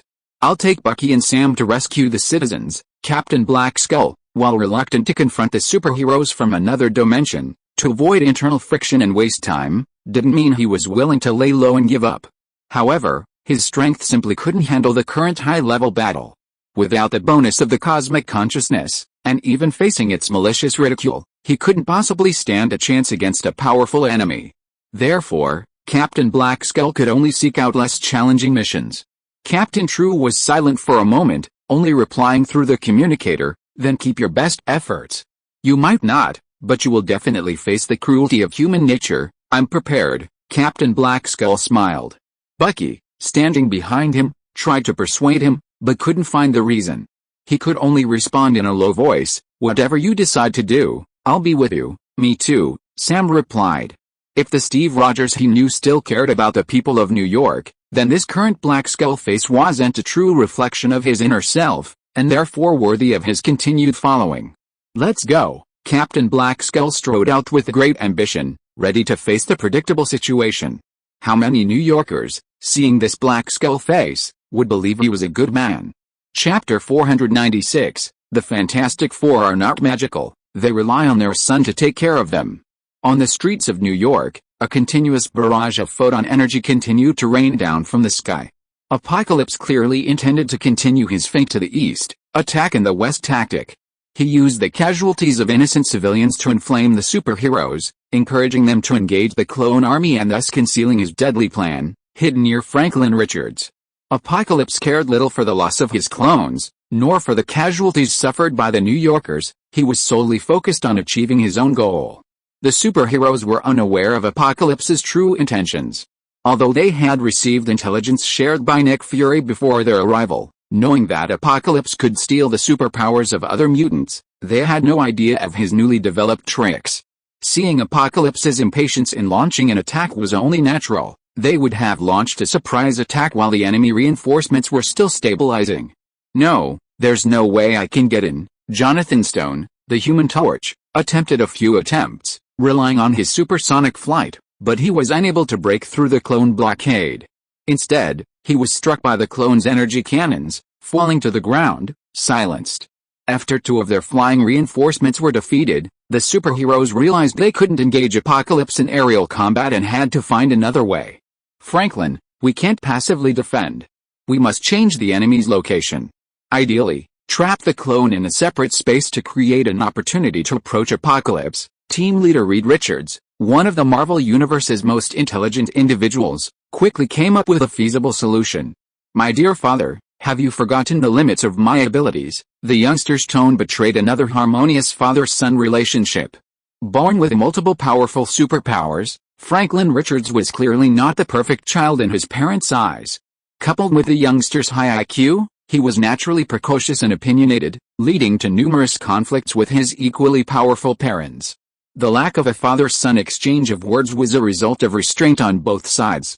"Don't worry, we can take our time." Reed looked at his wife, Susan Stone, who understood and immediately created an invisible force field, instantly vanishing. When the Invisible Woman first debuted, she could only turn invisible, forcing her to undress in public. Later, she gradually learned to render others and objects invisible, becoming more effective, moving beyond merely garnering attention through fringe plot twists. Later, she developed a unique invisibility field that doubled as a shield and a shockwave, effectively a combination of offense and defense. Franklin, working in perfect harmony with her, leaped directly from his own self-created space into his mother's invisibility field. Apocalypse, hiding nearby, saw the imp's cautious nature and refrained from attack, waiting for his opportunity. Once inside, the Invisible Woman masterfully manipulated her own force field, enveloping her for high-speed flight. She could also manipulate objects through the air, blocking and immobilizing enemy attacks, and even perform long-range attacks. This clearly demonstrates the lengths Marvel's editors went to strip away the plot attributes that attracted LSPs and align her with a female fist. While it was clearly just an invisibility skill, they forged it into energy manipulation techniques. As if adding invisibility to a force field made it a genuine ability for the invisible person. But the show's own male characters don't get the same treatment. Not to mention the perpetually single thing, even Rubberman can't even use fifth gear. How dare a Rubberman who can't use fifth gear call himself Rubberman? And the worst is the Human Torch. Not being able to transform into an element is one thing, but in the new movie, his first appearance is easily absorbed by the mutant Pyro, who then casually skins him and reduces him to a pile of bones by Charles's sister. The third Fantastic Four standalone film is the most brutal, casting a black man to play Pyro. I'm curious why the White Invisible Woman has a black brother. Is this a Marvel version of the popular variety show Where Are We Going, Dad? Back to the point, the Invisible Woman quietly takes off with her son. The Gala clones currently lack sensory abilities and can only rely on their naked eyes to detect targets. However, a portion of Apocalypse's consciousness, deliberately released, overheard Rubberman's plan. After a moment's deliberation, Apocalypse feigned ignorance, allowing him to quietly approach the clones. Apocalypse believed that Franklin's superpowers couldn't be used indefinitely. They would eventually run out of steam. The more frequently someone used their powers, the quicker they would reveal their weaknesses. It would simply cost them a few clones. The Invisible Woman and her son flew to the center of the scattered clones. Franklin immediately created a separate space, trapping the surrounding clones within. Like flies trapped in a glass jar, the clones, upon noticing the anomaly, began to run rampant, attacking the surrounding dimensional barriers. Carol's binary power erupted, shaking the dimensional barriers. "No way," Franklin exclaimed in astonishment. "Ms. Marvel is so powerful." "That's not the real Ms. Marvel," Susan reminded her son. "Carol Danvers' power is only stronger than these clones." Their universe was home to the vast majority of superheroes and supervillains, with alien gods and dimensional demons regularly visiting Earth. While ordinary people might be oblivious, the Richards family, as an elite, had access and the privilege to learn of this intelligence. Thankfully, space isn't so easy to break. Franklin breathed a sigh of relief as he saw the spatial barrier, though trembling, withstood the torrential blows. The little ghost was only 10 years old, and he still had immense potential. He was only beginning to master it, but by the time he reached adulthood, he might even be able to create a universe with his bare hands. After trapping a few clones, the others naturally took notice and became more cautious, though they were afraid to cluster together, further separating themselves. This caused the number of clones Franklin captured to plummet, forcing him to constantly create new spatial cages. Apocalypse's consciousness, hidden on the ground, and his body, floating in the air, waiting for the little ghost to give in. Seeing the clones in the air gradually trapped by the spatial cages, the remaining clones abandoned the bombardment of New York City, becoming like headless flies. The morale of the superheroes on the ground was boosted. "Great, quick!" Gerald Daisy Johnson exclaimed excitedly. "At this rate, the battle will be over soon." Destroying Apocalypse would give them time to investigate the cause of the jump drive failure. These SHIELD agents also had to thwart Hydra's plot and rescue Leo Fitz, who is wandering in outer space. Honestly, these minor villain organizations in this vast universe are quite courageous, each seeking to dominate the world, yet completely unaware of its vastness and the number of powerful individuals. "I'm afraid it won't be that easy." The real captain, Steve Rogers, gazed skyward, frowning slightly. Yet, it went too smoothly. Nick Fury, with his white hair on his head, also realized and frowned. The Apocalypse in the data isn't a fool. His reaction was a bit too calm. Inside the cloaking field, Susan noticed her son sweating and asked with concern, "Son, do you want to rest?" "Halfway left," Franklin said, attempting to finish the job in one fell swoop. Suddenly, as if Apocalypse had discovered the mother and son's location, he mobilized his remaining clones to launch a combined attack towards the cloaking field. Chapter 497: The Indifferent Superhero. As superheroes and clone hordes battled fiercely over Manhattan, Captain Black Skull, accompanied by his best friends Bucky and Sam, emerged from the Avengers headquarters and into the chaotic streets of New York. The fleeing New Yorkers, seeing a black skeleton walking down the street, naturally responded with no flowers or applause, only screams and retaliation. "Devil! The devil has escaped from hell, run! The devil is going to eat people, oh my god, have you really given up on America? Go to hell! Don't even think about eating me." With a bang, someone took the lead, and soon more people raised their weapons at Steve. In such a chaotic situation, carrying a weapon outside has long been an American tradition, like carrying keys. "Asshole!" Bucky swung his black vibranium arm, blocking all the bullets for Steve. Steve didn't speak, nor did he stop. He walked towards a pile of rocks nearby. Half of a body lay in the pile, buttocks facing outward, legs kicking wildly. A faint cry for help emanated from the pile. Though transformed into a black skeleton, Steve had regained his former strength. He gently moved the fallen rocks from the top of the pile, carefully rescuing the trapped New Yorker. Thank you so much," the freedman proclaimed. But when he turned and saw a black skull, his eyes rolled back, his legs stretched out, and he fainted. Steve forced a wry smile, though no one else could see it. After carrying the unfortunate, now distant figure to an open area, Steve continued on, rescuing the remaining trapped New Yorkers. He said nothing, knowing that in his current state, further explanations would be futile. Steve simply continued rescuing people silently. Until a young mother, gun drawn, nervously but resolutely stood before Steve. "Devil, stay away from my daughter." Her daughter was also buried in the pile of rocks. She could not see her head or tail, and only faint sounds could be heard through the cracks in the rocks. If she hadn't been so close, and the bombing intensity in the surrounding area had decreased, even her cries for help would have been inaudible. But the young woman, the mother, knew. Just as they were escaping the building, they were caught in a wave of photon energy that fell from the sky, destroying their apartment floor and sending a shower of debris flying. The husband instinctively hugged their daughter and pushed his wife away. The young woman was only injured by the flying rocks, while her husband and daughter were buried. The daughter cried out from under the stone pile. It turned out that her husband had curled up and shielded her under him, using his back to withstand the impact of the falling rocks. Hearing her cries, the young woman frantically dug, but her injured body couldn't move much of the fallen rocks. As her daughter's cries faded, she pleaded with passers-by for help. But in the chaos, New Yorkers couldn't even protect themselves, so how many would be willing to risk their lives to stay and help? "We're here to save people," Bucky shouted at the woman. "If you delay any longer, the child inside will die. Get away." The young woman continued to raise her pistol at Steve. How could she, a religious woman, believe in a demon?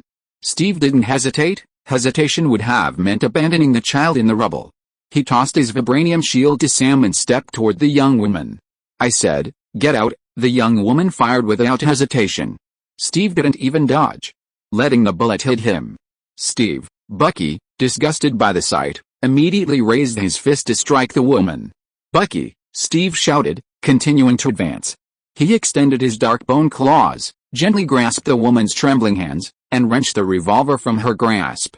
"Just watch from the side, watch us rescue them." The young woman, shaken by the shock of the moment, felt her energy drain away, and she collapsed to the ground, exhausted.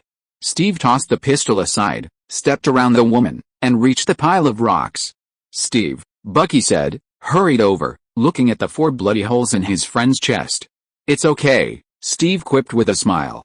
Probably because the skin burned away, the muscles tightened, and the bullet stayed in the flesh, so it didn't hit your internal organs. With that, he bent down to move the rocks. Bucky rushed to help, and 2 super soldiers joined in. A moment later, they saw the body of a grown man, kneeling on the ground, propping himself up in a small space with his hands, feet, and back. A little girl, seemingly 3 or 4, huddled in her father's arms.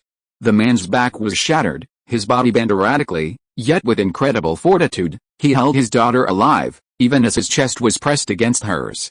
Without time to marvel at the enormity of a father's love, Steve and Bucky first digged the little girl out, then carefully carried the man's body out. After moving them to an open area, Steve turned and left. There were still many people waiting to be rescued. The young woman watched the black skull retreat, and for the first time, her faith wavered. Can the devil save people? This man might not be the devil. No, he certainly wasn't. The Bible couldn't be wrong. Despite Steve's efforts to save people, the sheer number of New Yorkers killed in the bombing meant that the mere 3 of them couldn't do enough. "Captain, there's a collapsed subway station up ahead, and there are many trapped inside." Sam soared overhead to scout the situation for Steve and Bucky. Steve and Bucky quickly arrived, only to find the staircase leading down completely buried under debris. "Fuck, how are we going to rescue them?" Bucky complained. "Why don't we have more people? Even a few Iron Man suits would be helpful. They're fighting." Steve instinctively defended the other superheroes. "With a clone strength, how can those ordinary people possibly intervene?" Bucky angrily shouted. "Even a few SHIELD agents over there won't be much help." Steve didn't complain, but simply lowered his head and began to move the rocks.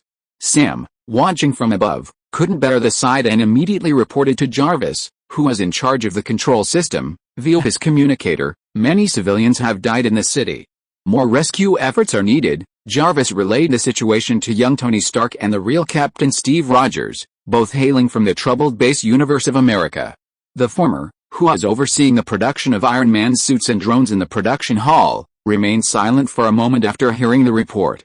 He finally squeezed out 2 suits and ordered them to reroute to the city. Upon hearing the news, the latter immediately ordered the swordsman who had accompanied him to 1939, go to the city and rescue those who were there. He then turned to the others. However, the superhero seemed oblivious to Nick Fury's words. He remained expressionless, gazing upwards. The SHIELD agents followed suit, feigning deafness. "Just kidding. Staying here wouldn't be of much help," but they were protected by the isolated dimension created by Franklin Richards. Leaving would expose them to the constant threat of photon energy cannons. This universe wasn't theirs. Was it worth sacrificing themselves for these strangers? It wasn't like every superhero treated every America in the universe the same way Steve did. Chapter 498 Washington, ha ha ha ha, it's finally New York's turn. Though Captain Black Skull's body has been transformed, his heart has undergone a transformation. Unable to comprehend the cosmic consciousness of higher dimensions, he simply follows his heart and saves lives. He doesn't consider whether he sides with the common people or the powerful, he simply acts as a soldier, saving as many lives as he can when he sees someone in distress. Unlike his predecessor, Captain No Chicken, this Captain Black Skull has experienced the slums of Sokovia, the social experiments of Hell's Kitchen, and studying abroad in Asgard, where he's read some banned American books. He remains a soldier with a strong sense of justice, unwilling to overthink, unable to understand. Staying true to one's heart is what Captain Black Skull has come to understand during his days of evil, even if caring for the common people might bring hostility from the cosmic consciousness. His efforts to save lives within the city are inadequate, while the clones above Manhattan are increasingly trapped in separate dimensions. 10-year-old Franklin Richards, after repeatedly using his powers, finally reaches the point of exhaustion. Take a break. Susan Stone, the mother, saw her son sweating profusely and quietly descended with him without giving him a second thought. Finally finding his opportunity, Apocalypse ordered his remaining clones to attack the cloaking force field Susan had created. Photon energy bombarded the transparent energy shield, sending ripples of light. Susan, the invisible woman, struggled to hold on, shouting to her son, "Franklin, get out of here, Mom." Franklin had a difficult relationship with his father, but a close one with his mother. Seeing his mother in danger, he struggled to create a space, attempting to envelop Susan's cloaking force field. Some of Apocalypse's scattered cells finally found their opportunity, exploiting the clone's relentless bombardment to instantly pounce, infiltrating the space before it could take shape. Seeing the clone's attacks blocked by the space created by her son, Susan, equally exhausted, deactivated the cloaking force field. The cells carrying Apocalypse's consciousness no longer hid, accelerating towards Franklin. Apocalypse was confident that if they could touch the imp's body, they would complete their plunder. He didn't believe a mere 10-year-old could challenge his will, honed over millennia. Alice, the universe continued to play tricks on him. A thick beam of energy descended from the sky, its diameter exceeding 10 meters compared to the photon energy of the clone's arm. The beam, descending from the sky, struck Apocalypse's floating form. Apocalypse, awaiting the fruits of his victory, was so preoccupied with Franklin that he failed to detect the attack. Of course, Apocalypse's sensory range couldn't detect the main guns of a starship in low Earth orbit. The Sovereign Queen, enraged, had dispatched an entire expeditionary fleet to raid Earth. This beam was a single discharge from the flagship's main guns. Excellent, a hit, on the distant sovereign planet. The Golden-Skinned Queen finally let go of some of her anger. Now that the fleet has arrived, this planet no longer needs to exist. The Sovereign Queen waved her hand, casually deciding a planet's fate. A beam over 10 meters in diameter vaporized Apocalypse's body, its power lingering as it blasted deep into the North American continent, causing the Earth's crust to tremble. New York City bore the brunt of the shockwaves. Manhattan, directly impacted by the starship's main gun, was instantly vaporized by the immense energy, destroying buildings and streets. Even the Earth itself seemed to be scooped up by a giant hand, tumbling earth and rocks, and collapsing mountains and rivers. The Hudson River's waters instantly evaporated into vapor, engulfed in a vast cloud of dust, which swept in all directions like a sandstorm. The city was devastated, and countless New Yorkers were killed and injured. Steve and Bucky, who had just cleared the rubble and cleared the subway station stairs, were too late to rescue anyone. They were swept away by the earthquake, shockwave, dust storm, and sea of fire. They were first tumbled onto the subway platform, where the entire platform, along with the surrounding ground, was shattered by the immense force and became part of the dust storm. Falcon Sam Wilson, reconnaissance flight, was instantly ripped apart by the shockwave. The second Captain America of the film's main universe was reduced to lumps before he could even take up his vibranium shield, scattered in all directions by the blast. His body had successfully merged with a beloved America. The swordsmen sent by the real captain to rescue him were also caught in the shockwave before they could even begin to act. Their struggle lasted only a moment before they were also torn apart and engulfed in flames. This blast not only destroyed the entire New York City area, but also shattered the northeastern part of the North American continent. After the shockwave dissipated, water from the Atlantic Ocean flooded in, forming a new bay. The power of the starship's main gun was evident. No, No, said Shockwave Daisy Johnson, as if recalling the Earth destroyed by her future self. The SHIELD agents around her were ashen-faced, stunned. The Fantastic Three, Nick Fury, the real Captain Steve Rogers, and others all wore gloomy expressions. They had never imagined that the sovereigns of this universe would go mad and fire their starship main guns directly at America. Those who survived were trapped in the isolated space created by Franklin. While the starship's main guns were powerful, they couldn't breach the dimensional barrier. However, they witnessed a main gun beam strike Manhattan, watched the Earth lifted by the immense energy, and witnessed the dust storms and seas of fire engulfing it. They were there firsthand. Less resolute individuals, like Gemma Simmons, collapsed, their eyes rolled back, and they passed out.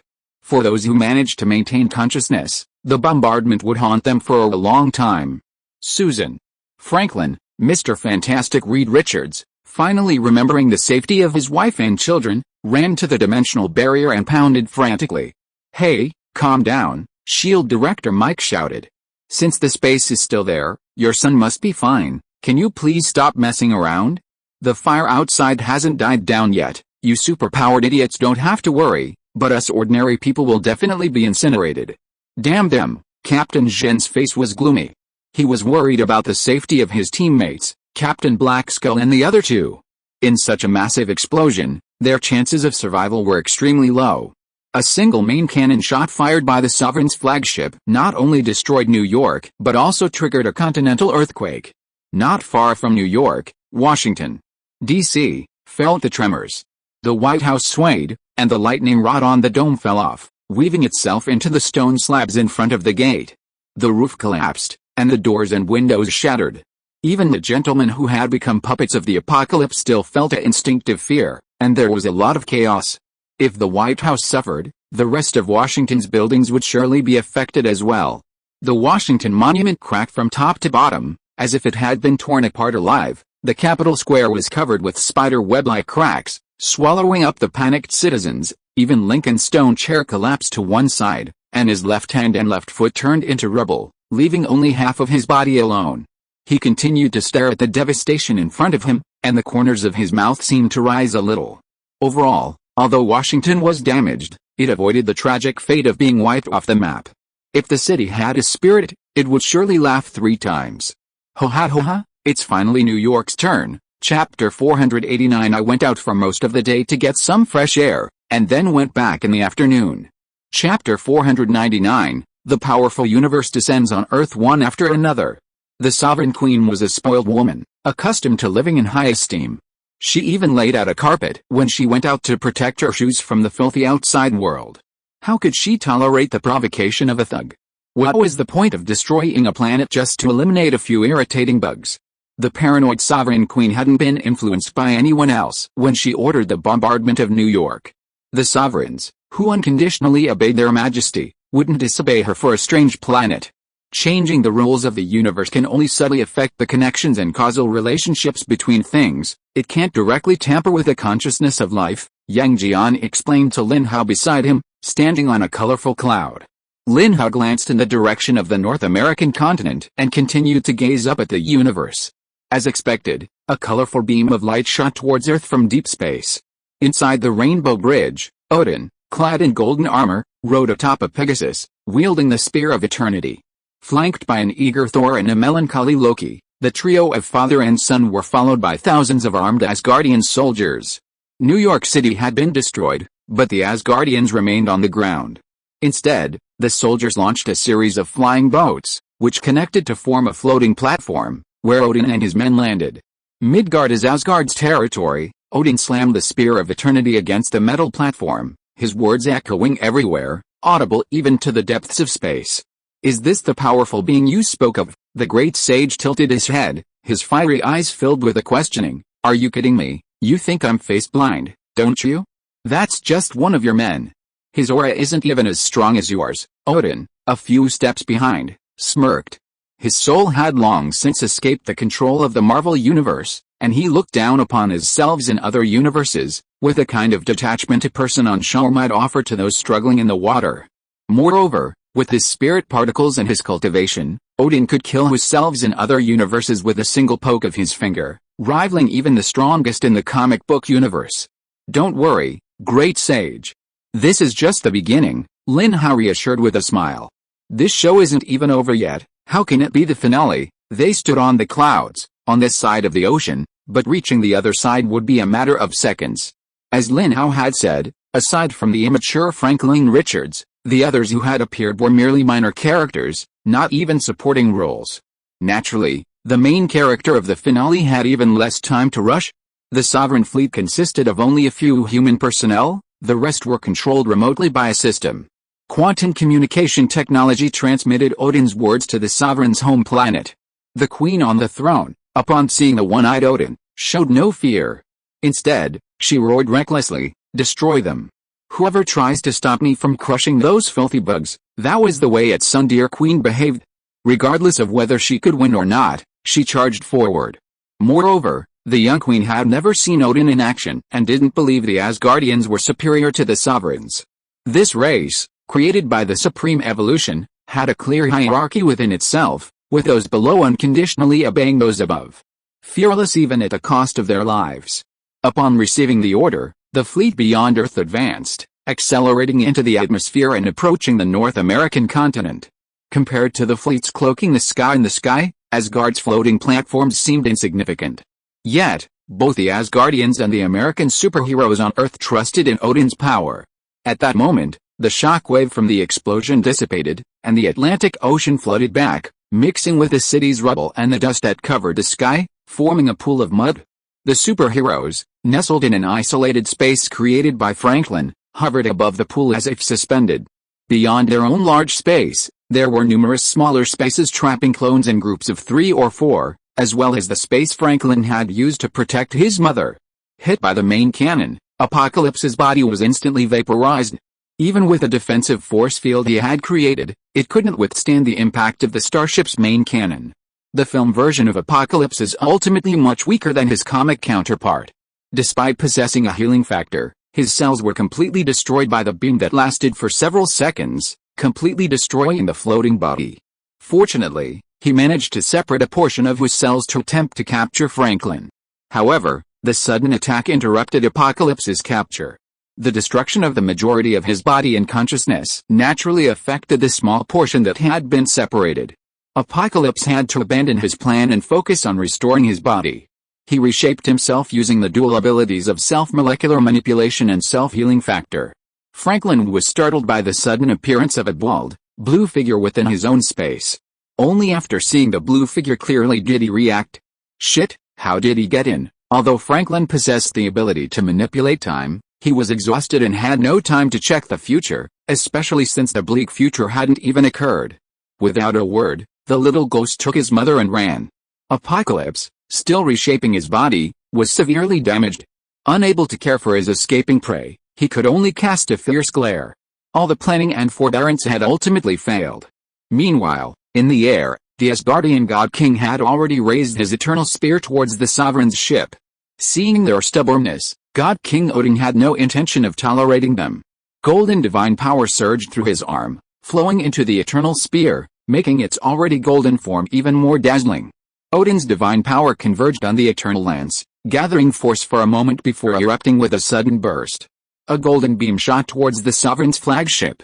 Compared to the previous main gun beam, this one was slender and minuscule, yet those in the know would not underestimate it. The golden light, a divine retribution, traversed space and descended upon the Sovereign's flagship. Like a hot blade through butter, it easily shredded the energy shield in the sturdy hull, piercing the massive ship. The golden light suddenly erupted with countless golden lightning bolts, enveloping the entire ship and shattering it into pieces in the blink of an eye, raining down on the land and sea. "Father, you are mighty," Thor shouted, raising his hammer high, drawing the echoes of 1,000 soldiers. Mighty, God King, Odin, perched on his Pegasus, casually lowered the eternal lance. His expression was impassive, yet his muscles twitched slightly. He hadn't experienced such a burst of energy in over 1,000 years, and the sudden onslaught was truly overwhelming. The God King lamented the fleeting nature of time. Seeing the flagship destroyed, the Sovereign Queen paused for a moment, her rage still surging.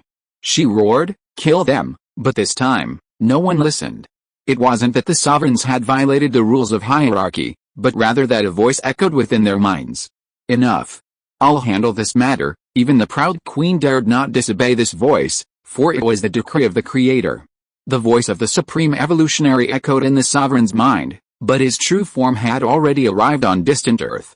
A towering prismatic spaceship suddenly leaped beyond Earth, then flashed back into the atmosphere. Your Highness, God King, I apologize for any offense. A figure stood atop the prismatic spaceship, looking down.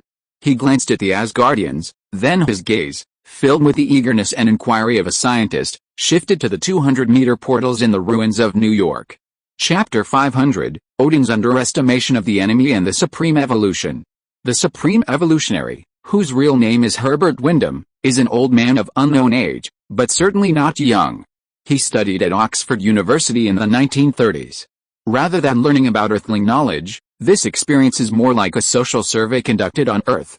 He studies the human species, analyzes the organizational structure of human society, and explores the secrets of species evolution. He is obsessed with exploring the ultimate secrets of biological heredity, seeking to create the most perfect species and social form. He sounds a lot like a mad scientist. His methods are even more unscrupulous, and his various biological experiments basically challenged human morality. If you were just an ordinary person, he would 99% likely be eliminated by superheroes, becoming a stepping stone for them to gain prestige. However, the old man is not only crazy, but also powerful. He possesses superhuman strength, superhuman intelligence, a healing factor so powerful that he can regenerate by a drop of blood, can block telepathy, and manipulate force fields and mass, to the point of being able to create parallel universes. Moreover, through continuous experimentation, the old man has successfully modified the genetic code, achieving immortality. Upon seeing the Supreme Evolutionary appear on Earth, a solemn look crossed the Asgardian God King's single eye.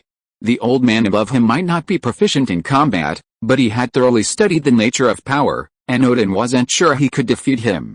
The Supreme Evolutionary, however, had no desire to fight. He was a scientist, not a warrior, and his only interest lay in the two portals below. This long-term, stable passage through space and time piqued his curiosity. If Odin hadn't been there, he wouldn't even have considered greeting or exchanging pleasantries. Wyndham, Midgard is Asgard's territory, Odin reiterated, gripping the spear of eternity. I have no interest in this planet, Wyndham reiterated, his gaze fixed on the portals on the ground. Father, there's no need to harp on the enemy. Let's finish them off. Thor, still untouched by the harsh blows, clutched Mjolnir, feeling a surge of excitement, a sense of the vastness of the universe. His father was supreme, and he was secondary. Shut up, Odin turned and shouted angrily. Following his gaze, he saw two portals floating eerily above the ruins of New York. The high walls concealing them had been destroyed by the shockwave. What are these? Odin frowned. How could Heldam not have noticed? These are portals to other universes. I'm very interested in this technology. Wyndham had already floated down from the prismatic spaceship. God King, I only want research, not war. Odin was silent for a moment, then said coldly, you can stay on Midgard, but I'll have people keeping an eye on you. This time, it was Heldam who discovered a sovereign fleet appearing on Earth and launching an attack, prompting Odin to rush his men to support them. He and the Ancient One had an agreement that dimensional demons would fall under Kamartaj, while alien invasions would fall to Asgard. Thank you, God King, Wyndham thanked him, and then flew back to Earth. The two groups of aliens overhead, so unconcernedly deciding Earth's fate, infuriated Apocalypse, who considered himself king of Earth, with a capture plan thwarted and most of his body and consciousness destroyed. Apocalypse, already seething with rage, erupted completely. Attack! Kill them! A furious roar reached the ears of the remaining clones, who immediately abandoned their pursuit of the Invisible Woman and her son and rushed towards the spaceship and hovering platform in the air. Odin and the Supreme Evolutionary were initially dismissive, but the impact of the clones' glowing fists finally dawned on them. The Supreme Evolutionary's spaceship and Asgard's hovering platform each bore the combined assault of over a dozen clones.